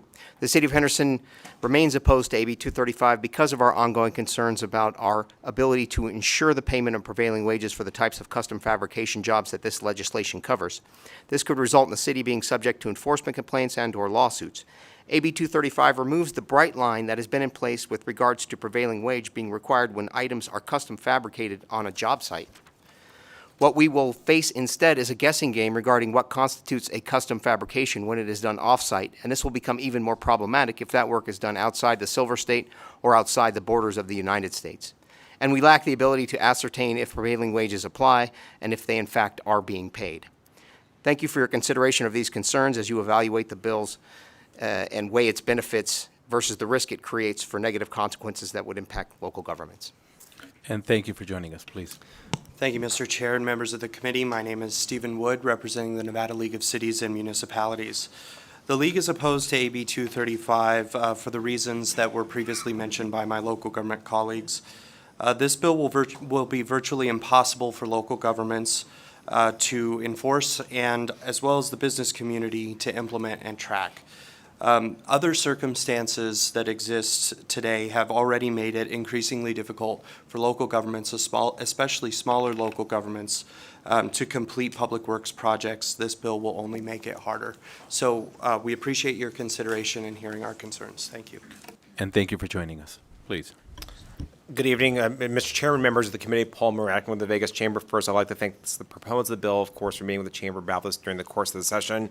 The Chamber is opposed to AB 235. We clearly do not challenge the concept that prevailing wage, of course, is the law of the state. We recognize that, and that is not where our concerns are. The bill are. As you heard from other individuals, our concern is about the practicality of how this will be implemented and enforced for items prefabricated outside the state and or outside the country. We don't see a clear pathway how this can be enforced for those items. And we also do not think this will increase efficiency or reduce costs, but rather will increase costs and hinder efficiencies in the process. Again, we do want to appreciate the outreach from the proponents, but the Chamber, unfortunately, is still continues to be opposed to the bill. Thank you. And thank you for joining us, please. Thank you, Mr. Chair, members of the committee. For the record, Kelly Crompton, representing the City of Las Vegas. We echo many of the comments that were made by our local government colleagues. We, too, are looking at some of the projects that we've done recently and how we would enforce the pieces of this bill. I would just give you an example of the two lighting fixtures that we have done over in downtown Las Vegas, the arches and the 50-foot tall showgirls, pieces that were custom fabricated to be put in as a public works project. Pieces of those structures were fabricated from many different states throughout the country, and then installed and put together on site using the prevailing wage. So I would just say that this is something that I think we'll have a very hard time figuring out how to stay in compliance with, and we urge you not to process the bill. Thank you. And thank you for joining us. Please. Thank you, Chairman Flores, members of the committee. Glenn Levitt, Director of Government Affairs to the Nevada Contractors Association. We represent over 450 of the contractors, subcontractors, and industry affiliates, primarily in Southern Nevada. I just want to make it clear that we are not against prevailing wage on public works projects. We have the same concerns that are that have already been spoken to, and so I don't really have much to add to that. Thank you. And thank you. Good afternoon, Mr. Chair and committee. My name is Jarrett Rosenau, President with Clark Sullivan Construction. We're a local general contractor headquartered in Sparks, Nevada. I'm also currently this year's AGC of Northern Nevada's president. We oppose this bill in all forms and as presented. We also participated in the workshops and previous conversations in the Assembly. The bill will increase the cost of public works. And just in the interest of brevity today, I'm going to jump 3/4 of the way down and sort of pick up where Mr. Hardy noted. It's our opinion this bill just still hasn't been properly measured legally. against the concerns it will violate the Commerce Clause. If the intent is to push this requirement outside of Nevada, we just don't simply have the ability to do that. If that is not the intent, this bill will certainly cost Nevadans their job, as local contractors like Ray Heating and Savage will reduce jobs in order from out-of-state manufacturers to stay competitive. I appreciate the show and tell. They've done a good job of describing what these pieces are, but the world now is a national and worldwide supply chain. We can detail one of these up and send it to a supply house in Sacramento and have 200 of them on site next week out of their catalog. So where I continue to be a little bit confused about this bill is there's a lot of gray area here in terms of what really establishes a non-standard good, because the Home Depot test, which then in my opinion passes on to if you can order it from somewhere and you can get it made for you, then in my opinion, it's converted over from a non-standard good to a standard good, and then therefore not eligible under this sort of practicum. So what is it we are even talking about now? So we support prevailing wage, but in summary, we feel this creates a huge administrative cost, will increase manpower costs on projects, and will likely cost Nevadans their out-of-state jobs. Our hope is this committee does not move this bill forward. Thank you. And thank you for joining us. Please. Good evening. My name is Len Savage, Savage and Son. Senator Flores and Senators, I thank you for your time and patience and sacrifice for our good state. It's a proud moment. We are the oldest contractor in the state of Nevada, license number 10, and we take pride in that. For over 130 years, we exist, and it's because of the great people at the end of the day. So drilling down to this point, we built a fabrication facility in 2005 to remain competitive like it is today. Workforce is hard to come by. Our plumbing fabrication is about minimizing risk and increasing quality. And we do a very good job at that. It's maintained our competitiveness. Most recently, we finished the Northern Nevada Hospital. We had to compete against Arkansas and Alabama fabricators. And the term plumbing non-standard is very confusing. We fabricate per assemblies. So we'll have hundreds of thousands of different SKUs, pipes, fittings, valves. And the determination of the non-standard language is very ambiguous. I believe there are some hidden agendas, way too loose. We've been a union contractor since 1906. We were established in 1893. The union have been very good to Savage and our industry, and will maintain that because we believe in that. But this bill, the way it's written currently, is too loose. And along with our BIM and our virtual design department, we eliminate conflicts to minimize what we can do. So I appreciate your time. We strongly oppose this bill, and I thank you. And thank you for joining us today. Anybody else wishing to testify in opposition to Assembly Bill 235, Carson City or Las Vegas? Seeing none, BPS, do we have anybody wishing to join us over the phone? Opposition to Assembly Bill 235. If you would like to testify in opposition to AB 235, please press star 9 now to take your place in the queue or raise your hand in the Zoom window.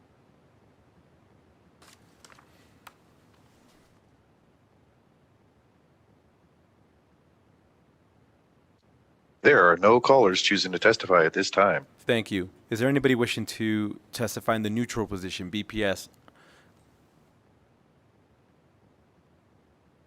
If you would like to testify neutral for AB 235, please press star 9 now to take your place in the queue or raise your hand in the Zoom window.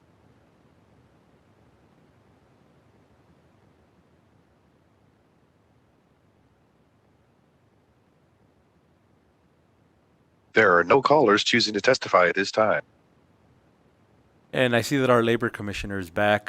There's a couple of questions we have for you. If you could just, before I hand it over to Senator Daly, could you address the enforcement component that was raised, how that would work? Brett Harris, Nevada Labor Commissioner for the record. So our office does regulate public works projects prevailing wage in Nevada.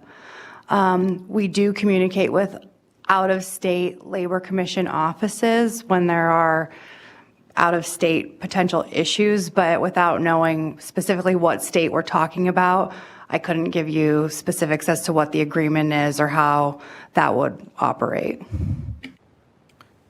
And before I do my follow-up, Senator Daley, please.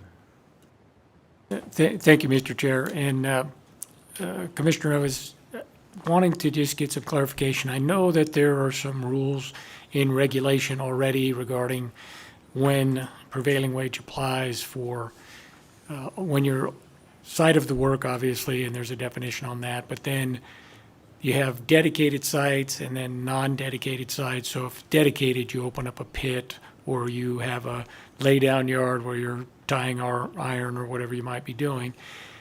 Those are dedicated and open and exist only because of the public work, and those are already covered, as I understand. And then from what I heard today from some of the testimony, we may not be capturing the dedicated sites. So there's a shop, and they're making some of the manufacturers, whatever. And then I understand the questions about non-standard good materials, but there's nothing that captures a dedicated site at this time, which this bill is trying to hit on.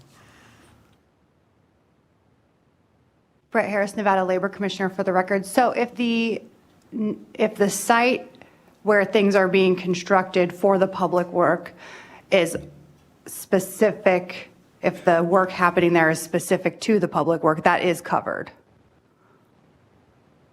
But as you said, it has to be exclusive. Right, and I think that's where I was getting into the term is dedicated. So the pit or the location or the laydown yard is only open and exists, and it's dedicated for the purpose of that particular public work. I understand that's covered. But then if you have a shop or whatever, where they, Savage and Sons, I know the gentleman was up here. Lan, how you doing? So they are manufacturing things for public, private, various things. It's in their existence is not exactly predicated on any one particular public work. They may be making some stuff. So there's nothing in the provisions or the regulations you have now that's going to catch that non-dedicated site. Brett Harris, Nevada Labor Commissioner, for the record. So there is a test. So there are some situations where a site might not be 100% dedicated, but the labor occurring there might still count as part of the public work. But that is test specific, so it doesn't capture everything. And then final question, and I understand, I know when I was talking to Mr. Soltero earlier, I mentioned to him that we'd come across this issue for EFIS panels when you're for the side of a building and various things. So I think that was one of the situations where you're saying, yeah, they were in a dedicated shop. They were open regardless of that. But the panels they were building only could be used on a specific project and obviously was designed specifically for that. So I think that would have been covered. Have you received many complaints over this particular issue or wage claims from anybody? In other words, has there been a significant number of complaints or any complaints regarding this particular issue? Brett Harris, Nevada Labor Commissioner, for the record. I might be a little confused about the question in terms of, we haven't run any reports for complaints for custom fabrication because that's not right now a type of complaint we receive. No worries, thank you. I just was curious on the question. If I can, the second question I have is for legal, and it's a concern on the construction in the bill and various things with some of the stuff that we just talked about. And we already have regulation, I believe, that talks about a dedicated site is included as the site of the work. You know, a pit that's open for a highway job or a lay-down yard for iron or the EFIS panels I was talking about. So the question when we define the non-standard good or material in conjunction with the section that's up above on custom fabrication, which is more broad, would we potentially be creating a conflict over confusion on the ironworking laydown yard or whatever, because they're not included in this? Or could we put some language in there that says, you know, this is an exclusive list, exhaustive? I just wouldn't want to have unintended consequences that then eliminate somebody else. If the legislature would have meant for this to be covered, they would have said so. So I would hope to see if there could be some clarification along that line that says, hey, we're specifically covering this, but it's not an exclusive list. There may be other things.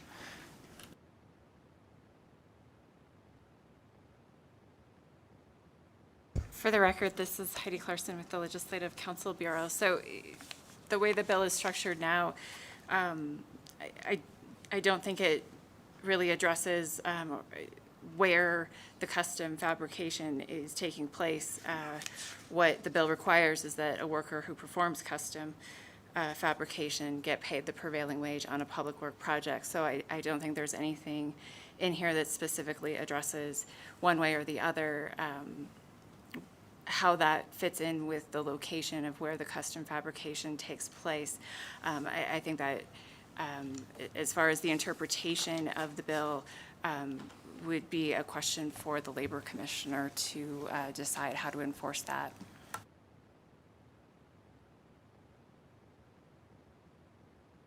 If I can, when you get down to specifically then into Section 17, when you talk about non-standard goods, by putting those limitations in there, would it then, you know, I forget the Latin term for it, but the expression of one thing is the exclusion of another.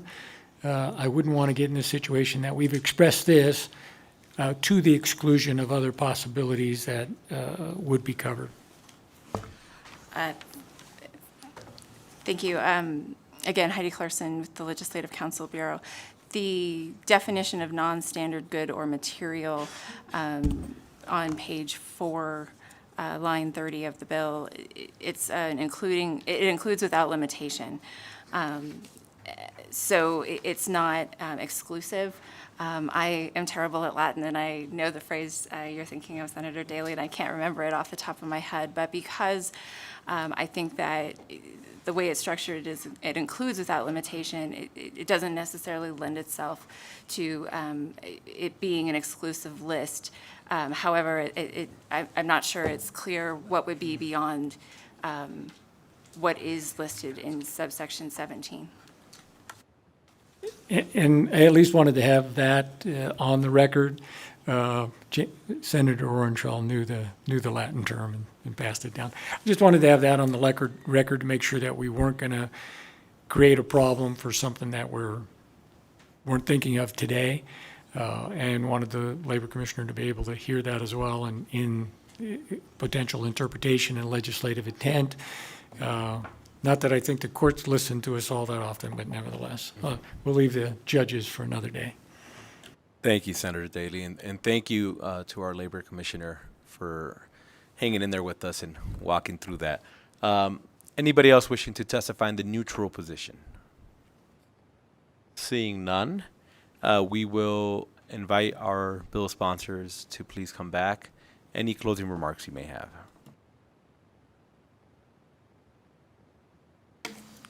Mr. Chair, members of the committee, thank you for the opportunity to present today AB 235. Just a couple of comments from some of the things we've heard this afternoon, specifically with the question on if there is an interstate commerce issue. We submitted an opinion to, when we were in the assembly side, we submitted an opinion, and I can tell you that anybody can submit an opinion from their attorney. We had LCB take a look at it, and Assemblywoman Monroe Moreno asked for that opinion, and that opinion came back that it concurred that the interstate commerce issue was moot, and that wasn't an issue that would be needed to, that could be used to say there would be some issue with this bill moving forward. I think Mr. Lopez also has some comments. For the record, my name is Alfonso Lopez, Senator Flores and committee members. I just wanted to reiterate the issue of trying to keep track of this stuff. Like I say, these are put on a plasma table, and each of these pieces that it takes to make this come with a sticker. And that sticker has all the information in the world that pertains to the job, what it's made out of, what job it goes to, and so forth, and what machines it goes to next. So tracking this stuff through the Labor Commissioner, in case there are any other issues, is fairly simple. The other issue I wanted to point out is the liability of local government. It was made clear on the Assembly side that this is an issue strictly between the prime contractor and the Labor Commissioner in case of any issues, that local government has no liability whatsoever.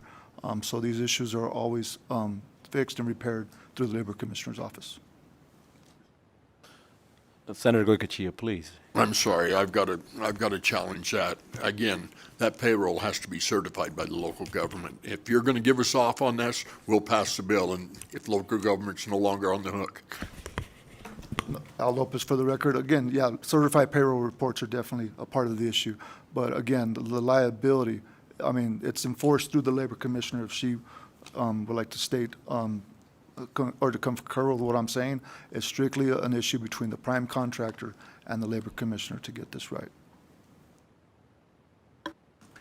And with that, we'll go ahead and close out the hearing on Assembly Bill 235. Thank you both for the presentation. And last on the agenda, in terms of bill presentations, is Assembly Bill 391. Good afternoon. Welcome. Whenever you're ready.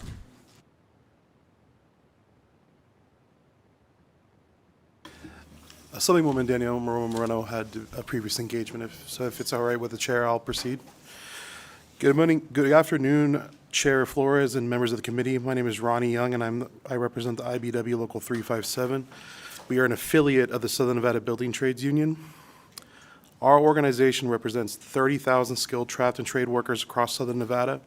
Our affiliate unions sit on apprenticeship committees who train the highly skilled construction workers that are needed to building our Southern Nevada economy. AB 391 is an important step in building the future projects with local government entities in Nevada, ensuring apprenticeship training is expanding across Nevada, and that local workforce and disadvantaged workforces are provided opportunities across our state. In 2011, the Attorney General's office issued an opinion that provided that local governments could not enter into construction pre-hire agreements which prioritize the hiring of local residents. The Attorney General's office opined that the legislature must authorize in statute the ability for local governments to enter into such agreements, and AB 391 addresses that issue. This is a much simpler bill than was drafted in its initial form. Whereas the originally drafted bill sought to provide bidding preferences for local hire among contractors, which included complicated requirements, this bill is merely providing enabling language to allow local government to do what the Attorney General's office prior opinion stated it could not do without legislative authorization, which will allow for a preference for hiring based on geographical residence. This bill simply provides enabling language to allow local governments to provide for local government resident hiring preferences in pre-hiring construction agreements for public works within its jurisdiction. These types of agreements have benefited several large communities over the past couple decades. This includes agreements like the Community Workforce Agreement for the LA County Unified School District. I look forward for working with local governments across Southern Nevada, whether Clark, Lincoln, or Nye counties, to negotiating these types of agreements if they see fit, to expand workforce training for local residents and ensure local residents are hired to perform the construction work on the public works projects within their community that they live in. And I'll pass it to Mr. Danny Thompson. Good afternoon, Mr. Chairman. For the record, Danny Thompson, representing the Southern Nevada Building and Construction Trades. You know, in my former job as the executive officer of the AFL-CIO, and prior to that, the political director, you know, I met with many local government entities who wanted to enter into these pre-hire agreements and weren't able to because of this opinion that Mr. Young just spoke of. And so this bill was drafted in order to give local governments that right. The bill was heard in the Assembly Committee on Government Affairs, and the work document that, the amendment in the work document in the Assembly does not match, and I didn't realize this until just now, this bill that was reprinted. It makes no mention of a pre-hire agreement, and unless that language is reinserted, and I suppose this was a drafting issue? I apologize. Ronnie Young for the record. This was something that was brought to Assemblywoman Danielle Moreno's attention. She said that she's going to be contacting LCB to get this addressed, and then we will be able to get you, the committee, an updated form right away. For the record, Danny Thompson again. And so, exactly, but the amendment that was voted on the Assembly is not in this bill. And so, without that pre-hire language, I don't know exactly what it does.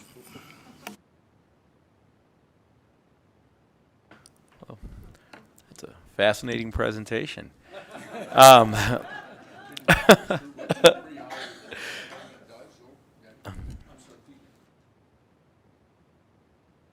Thank you, Mr. Chair. Can you kind of walk us through what the amendment does while we're here in the hearing then? Well, the amendment was supposed to take, the bill was a lot more complicated, and I have to admit that I didn't participate in this.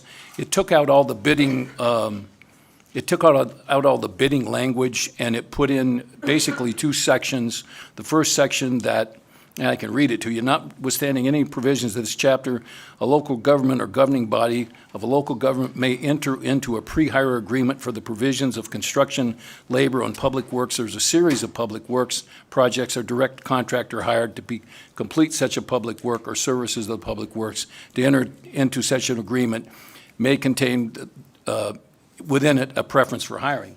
And then all the other language is scattered throughout here. That section 1 is not the section 1 that's in this bill. And I suppose, maybe Dan knows, Mr. Musgrove may have a better explanation than I. Thank you, Mr. Chair. I'm the phone a friend to come up. Dan Musgrove, representing the Southern Nevada Building Trades.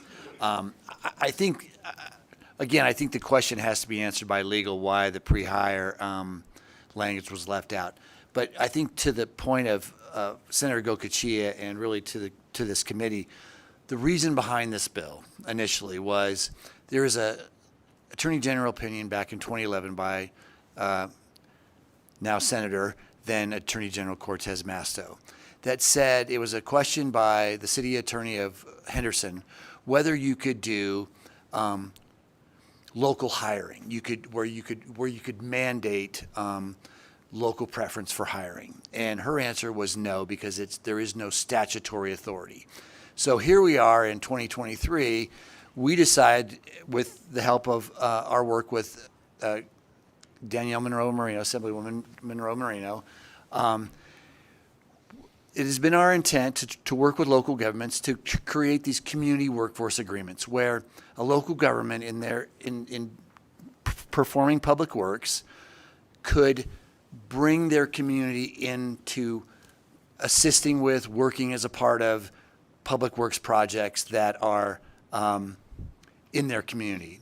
And so absent this language, this bill, because of the Attorney General Committee, we felt that it was imperative to get it into statute, make it permissive. We certainly want local governments to see this as a resource, as a tool in their toolbox to, again, provide community workforce. So that was the original intent of the bill. When it originally came out of drafting, the original bill, it had much more language in than we certainly intended. So if you would look, we gutted the majority of the bill, kept section 1, and working with the chair on the assembly side, created some language that allowed for someone to give proof of address that they lived in the area that the local government wanted to designate as that community workforce area. And that's what we brought here today to you to be heard. And then just noticed at the last minute, thanks to Senator Daley's pointing out that pre-hire language somehow got left out of the reprint.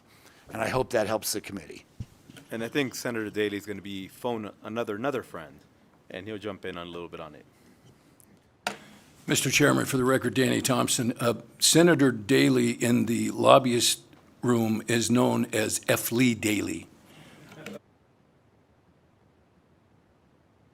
Thank you, Mr. Chair. Amazing what happens when you read the bills, right? Anyway, so yes, when I first read this bill the way it is now in the first reprint, I kind of went, I said, what are those guys thinking, right? So the way it is, first reprint, not voting for it because it doesn't make sense and wouldn't accomplish anything that you're looking for. Then when I went back, did a little research, I did read the opinion, and I'll correct Mr. Musgrove, is that the Attorney General said you couldn't change the bidding preference because that you couldn't put it in your bid specification that you had to have this and use that as a criteria to select your contractor. You don't have authority for that, and you're not asking for authority to that, and you don't want to ask authority for that. So she said no to that particular provision. What you do want to do, and the other half of the question was, can local governments enter into project labor agreements? And the answer to that was, everybody knew already unequivocally yes, from Boston Harbor decision back in 1993 to the upholding of the Southern Nevada Water Authority PLA by the state of Nevada Supreme Court, et cetera, et cetera. So that part of the question was no question they certainly can. So I think where you're trying to get to with this is to clarify that if a awarding body or a city wants to enter into a pre-hire agreement, which is the term, with a labor organization, you're not supposed to name which one, because they can go to anyone they choose, that they can do that. And then what's in the negotiation or the rest of that agreement, case by case, can absolutely include community workforce arrangements. But it would have to be done case by case, because you have to be very careful what you do here to avoid ERISA preemption. I'm not trying to lecture, but I'm saying, because if you're doing things as a market participant, no preemption.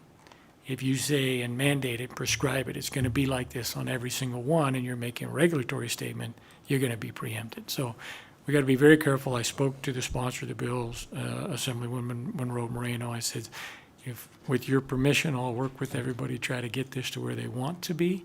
But the bill on the first reprint, you're right, Danny, is no good.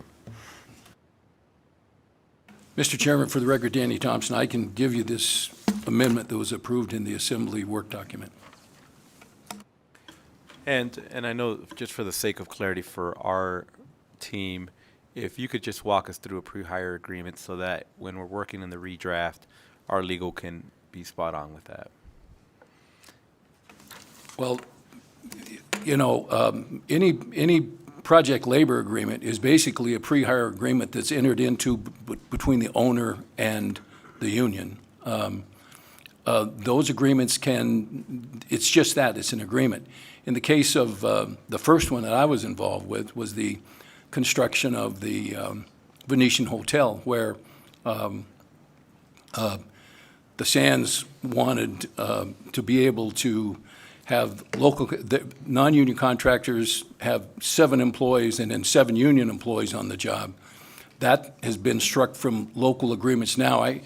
Literally, it's just an agreement that is entered into before the construction begins.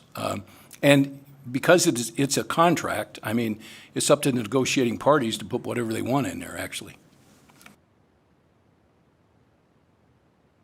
And please, do we have a question for Senator Kachia? Please. Thank you, Mr. Chair. Okay, but didn't I hear you couldn't be in the bid documents, but it has to be done before award? Tell me when this takes place. You know, I think it's good. You know, local government said, okay, we've got a local project going. We want you to hire some local people on it. It's all prevailing wage. But now, and I understand PLAs, but we're not talking PLAs. It's very similar, but when does this come in? You can't it can't be in the bid as per Mr. Daley, Senator Daley.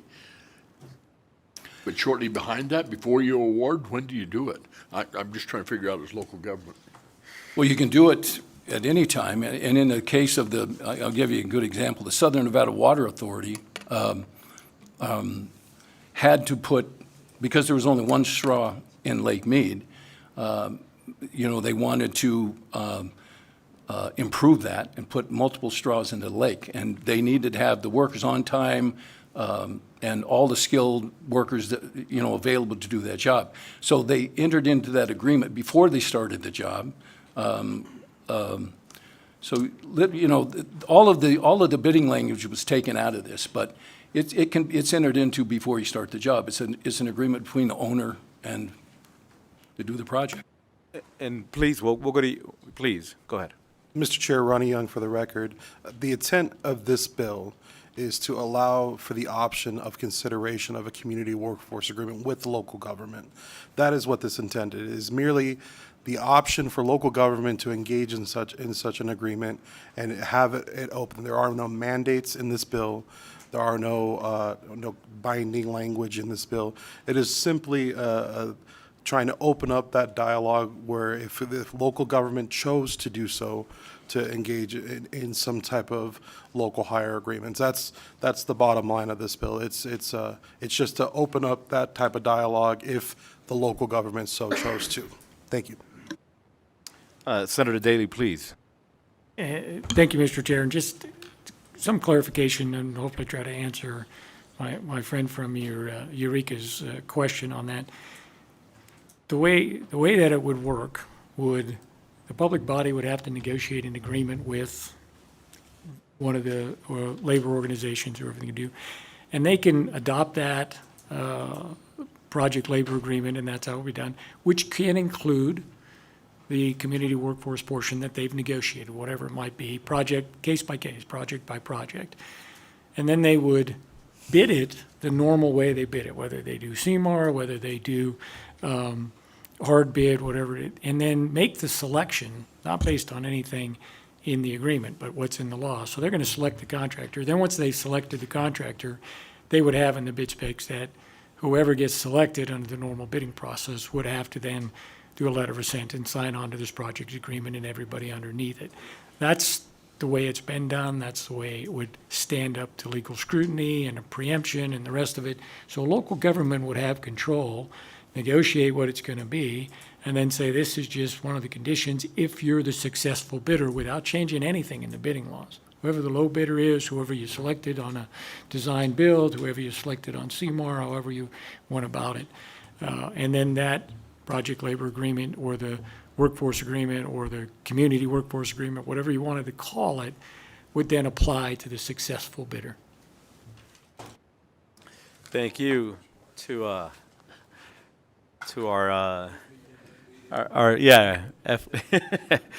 F. Lee Daly. Thank you. Appreciate your input. With that, I'd like to invite all three of you to sit back. And with the understanding that we're obviously going to continue to work on the bill to ensure that we get it exactly where it was intended to be at the time it came out in the Assembly. Just for the sake of clarity, for those of you wishing to testify in support of the bill, I want to make it abundantly clear that I understand that very likely folk do not agree with the bill as written, and that you're coming up in support of the intent that was put on the record, with the understanding that we're going to be working on correcting the bill. So anybody wishing to testify in support, if you could please come forward, Carson City or Las Vegas. We'll go to Las Vegas, please. Good afternoon, Chair and members of the committee. My name is Aaron Ibarra, Aaron-Ibarra. I am with Southern Nevada Building Trades, and we are in support of the intent of this bill. After all that confusion, just want to reiterate, the intent of this bill is simply to give municipalities the option to put local labor provisions within the workforce that they're going to be hiring for whatever project it may be, right? So the intent of this bill is if, let's say we want to build a big public building on the east side, if there is any palpability for municipalities on the east side to say 10% of the workforce has to be from the east side to build the workforce within the East Las Vegas, then this bill would then apply. It does not require anything, and it does not make it, does not change the bidding process as Senator Daley flagged. But the intent of this bill is simply to put our community to work and to give that option to municipalities, whether it be here in Clark County, whether it be in the rurals, wherever it may be. It's a bill to increase workforce development within the state. And I hope once everything gets tightened up a little bit, we can kind of put that into language a little bit more clearly. But thank you, and I hope the rest of you have a great evening. And thank you for joining us. Next person in Las Vegas in support. Good evening, Chair and members of the committee. My name is Jimmy Schwarz, JIMMYSCHWARZ, and I represent the Ironworkers Local 433. We support AB 391 and helping put money back in the hands of the residents where the work is being done, as they'll spend the money where they've earned it. It's putting it back into the community. We support the bill and urge you to do the same. Thank you for joining us. Next person in support in Las Vegas. How you guys, members there on, I support the bill. My name is Ricardo Estrada, and I am a local union iron worker out of 433. Thank you. And thank you for joining us. Next person in support. Good evening, Deanne Matera, Mattera, International Brotherhood of Electrical Workers, Local 357, testifying in support of the intent of this bill. Thank you. And thank you. Next speaker in support in Las Vegas. Robert Diaz, representing SMART, Sheet Metal Air Rail and Transportation out of Las Vegas, Local 88. We are in support of the intent of this bill. Thank you. Anybody else in Las Vegas wishing to speak in support? Seeing none, we'll come back to Carson City, please. For the record, my name is Mark Ellis. I'm the President of Communication Workers of America, Local 9413. We support the intent of this bill, but I reserve my right to change it on the floor. Thank you for joining us, please. Thank you, Chair Flores and members of the committee. For the record, my name is Susie Martinez. I am the Executive Secretary Treasurer of the Nevada State AFL-CIO, and we too are in support of the intent of the bill. Thank you. Thank you for joining us, please. Chair, Senator Flores, and committee members, my name is Al Lopez. I represent the Sheet Metal and Air Rail Transportation Workers of Local 88. We stand in full support of this bill. We hear the language project labor agreements, community workforce agreements, but I like to refer to community benefits agreements, because not only the workforce benefits, the small businesses throughout the city benefit for this. The tax dollars stay here and they continue to revolve within the city. So it just makes a better economy for the state of Nevada. Thank you. Thank you. Anybody else wishing to testify in support? BPS, do we have anybody wishing to join us over the phone support for AB 391? If you would like to testify in support of AB 391, please press star 9 now to take your place in the queue or raise your hand in the Zoom window.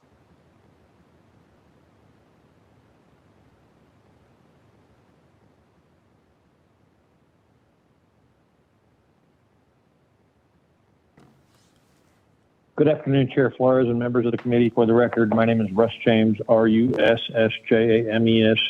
I'm from the Nevada AFL-CIO, longtime member of the Painters and Allied Trades, and yes, also in support of the intent of AB 391. Urge the committee to support it as well. Thank you. Thank you for joining us. Next caller in support of Assembly Bill 391.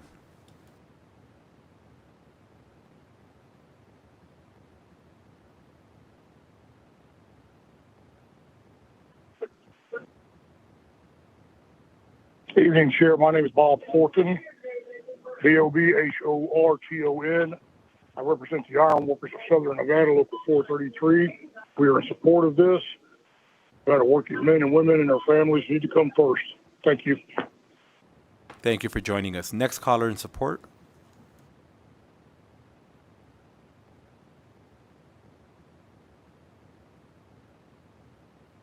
Hello, legislators. My name is John Carlo.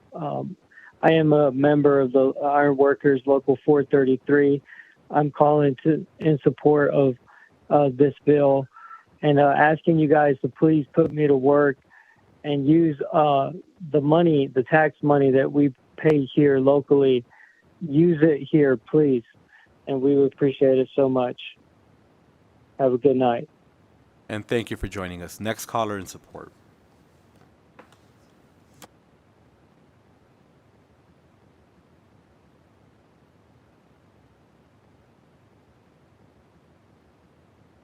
Hi there. My name's Alan Dyer. Thank you for your time. I'm with Local 433 Ironworkers, and I support this bill. Thank you. And thank you for joining us. Next caller in support.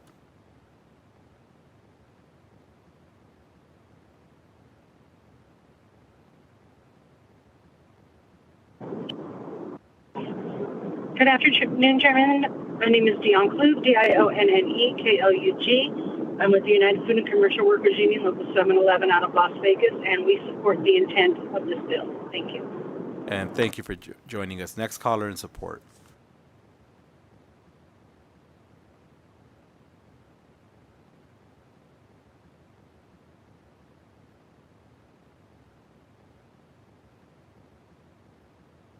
My name is Matthew Ludwig.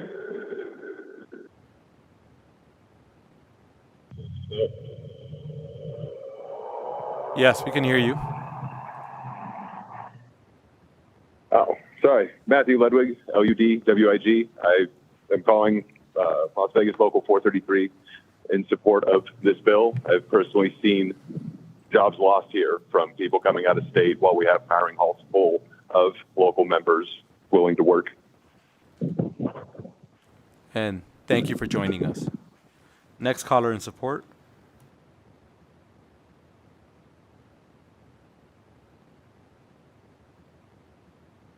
Mr. Chairman, members of the committee, for the record, Liz Sorensen with the Nevada State AFL-CIO, and I too support the intent of AB 391 and also urge the committee to do the same. Thank you so much.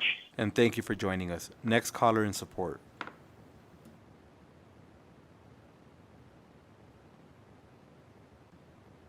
Public line is open and working. There are no callers at this time. Thank you. And now I'd like to move on to those in opposition. And just for the sake of clarity, it's difficult for you to come up because no one agrees with the bill as written. But if you do have concerns with the overall intent that was put on the record, I would still like to hear from you. BPS, do we have anybody on the phone wishing to testify in opposition to Assembly Bill 391? The public line is open and working. There are no callers at this time. Is it opposition here in Las Vegas? Excuse me, here in Carson City or Las Vegas?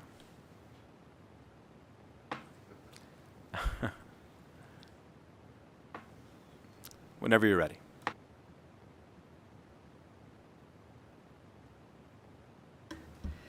Thank you, Mr. Chairman. Alexis Motorex with the Nevada Chapter Associated General Contractors. I'm sorry, it's just getting progressively worse.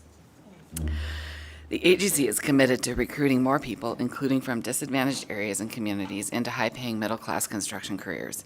Unfortunately, local hire or community hire requirements do not work to place these workers into construction careers, nor do they help construction firms address the chronic challenge of finding enough qualified workers to hire. Local hire programs create arbitrary local hiring goals that are not based on any analysis of whether the local workforce is qualified to work in construction. Local hire programs do not help treat the symptoms of local workforce shortages. Instead, they let policymakers off the hook for having failed to make the necessary investments in career and technical education programs. Considering the lack of attention placed on construction in most high schools today, too few job seekers even have construction on their radar as a career choice. Local hire programs have been in existence in some form or another across the country since the 1970s, and they've made no measurable impact on the demographics of the construction workforce. That being said, as a compromise, we would consider moving to a neutral position if the proponents of the measure, whether as originally drafted, as work sessioned, or first reprinted, would amend the bill to say that the public owner shall certify that a readily available pool of unemployed individuals that possess the knowledge, skill, and ability to perform the work exist within the boundary of the requirement. The agreement would not displace any employer's existing employees to satisfy this local hire preference. Any increase in the cost of labor, training, or delays resulting from the local hire preference would not delay the project, and nothing in the measure would require any employer to sign a project labor agreement. Thank you. Senator Daley, please. Thank you, Madam Chair. So you're not only opposed to the workforce elements, which I understand. I was going to ask you, but your last sentence answered my question. That said, if they didn't have the workforce part in there, you're still just opposed to having any type of pre-hire agreement even if it's what the public body wanted. So you're just opposed to project labor agreements or any type of community workforce or whatever, regardless of what you call it, you guys are just opposed to it. Alexis Motorex with the Nevada Chapter Associated General Contractors. I think the AGC has member companies that have signed project labor agreements that have worked well and been forced into others that have not so much. And I think it project by project, but to put this in there when they have proven not to yield the results intended, and sometimes can be a pathway to requiring project labor agreements, we would be opposed to that, yes. And thank you. Next person, please. Thank you, Chairman Flores. Members of the committee, Glenn Levitt with the Nevada Contractors Association. We're not opposed to local hiring per se, but what we believe is, and we do appreciate the permissive nature of this bill, but logistically we think that if a entity was to use this, that they would find it'd be cumbersome and burdensome on the contractors bidding the projects. We are also against mandated project labor agreements. So for those reasons, we're in opposition to this bill. Thank you. And thank you for joining us, please. Good afternoon, Chairman and Committee. My name is Jarrett Rosenau, President, Clark Sullivan Construction, local general contractor located in Sparks, Nevada, and current AGC President. We oppose this bill in the current form and as presented. Northern Nevada is a large and isolated place, and requiring a local hiring provision within a specified geographic boundary is likely impossible to comply with, and then puts a burden onto a contractor in their tiered trades. Sometimes Northern Nevada just simply doesn't have the population density necessary to achieve this kind of program. Furthermore, having done public works in Northern Nevada for almost 50 years, we're unaware, frankly, of any of the public bodies in our region that are requesting this measure or actually seeking to use it. Based on the testimony that I'm hearing today, it sounds like this is largely a desire for Southern Nevada.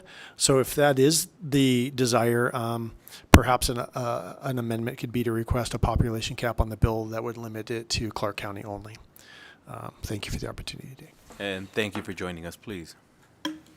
Thank you, Mr. Chairman, members of the committee. For the record, my name is Paige Barnes with the Verrado Company, here today on behalf of Granite Construction. As members of the Nevada chapter of AGC, we are here in opposition to AB 391. We understand the efforts to employ local residents to projects in a locality. As a union contractor, we have concerns about being able to comply with the bill because our agreements are often structured in a way that prescribes which workers by trade come to our projects. This becomes a particular challenge in our rural parts of our states. Most often, we are pulling workers from urban areas to fill vacancies in rural areas with less workforce. Thank you for your time. And thank you. Anybody else wishing to testify in opposition? Seeing none in Carson City or Las Vegas. BPS, do we have anybody wishing to join us in the neutral position over the phone? The public line is open and working. There are no callers at this time. Anybody wishing to testify in the neutral position, Carson City or Las Vegas? Seeing none, I don't know that we have any closing remarks. Please.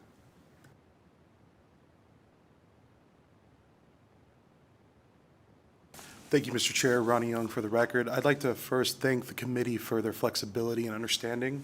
It was a little confusing in the beginning, but just to reiterate and wrap everything up, the intent of this bill is to give local government the choice to engage in certain agreements if they so see fit.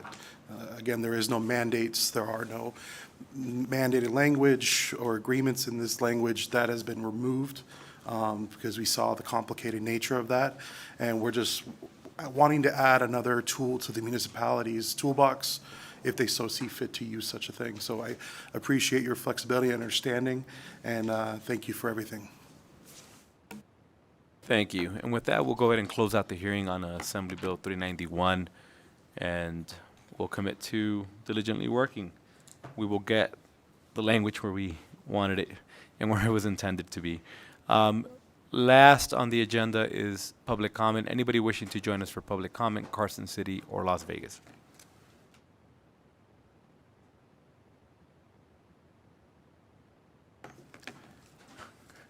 Seeing none, BPS, do we have anybody wishing to join us over the phone, public comment? If you would like to provide public comment, please press star 9 now to take your place in the queue.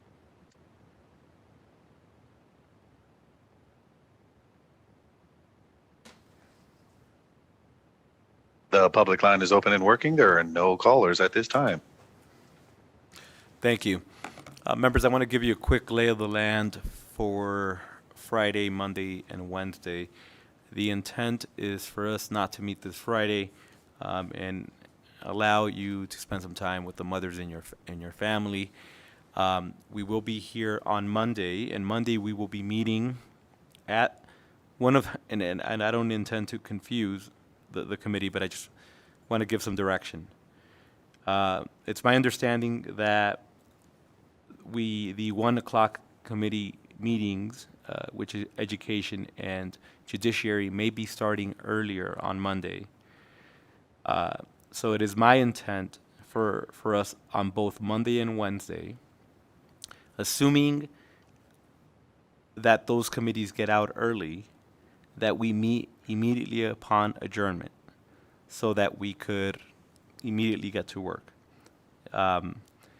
If, for whatever reason, those meetings go long and they go into 3:30, 4 o'clock, then at that point, it would be just to call the chair. But it is my intent for us to get in here earlier. So whether that's 3 o'clock or 2:30, that will be contingent on whether or not the judiciary and education get out in time to allow us to do that. But so I ask that you're flexible, but the intent is for us to meet as soon as possible. And if education and judiciary finish early, then we'll immediately come in here and get to work. That's because we're on time constraints, and as you'll see the agenda for both Monday and Wednesday, we have a lot of bills. So I just wanted to give some direction on that. I appreciate all the hard work, and this meeting's adjourned.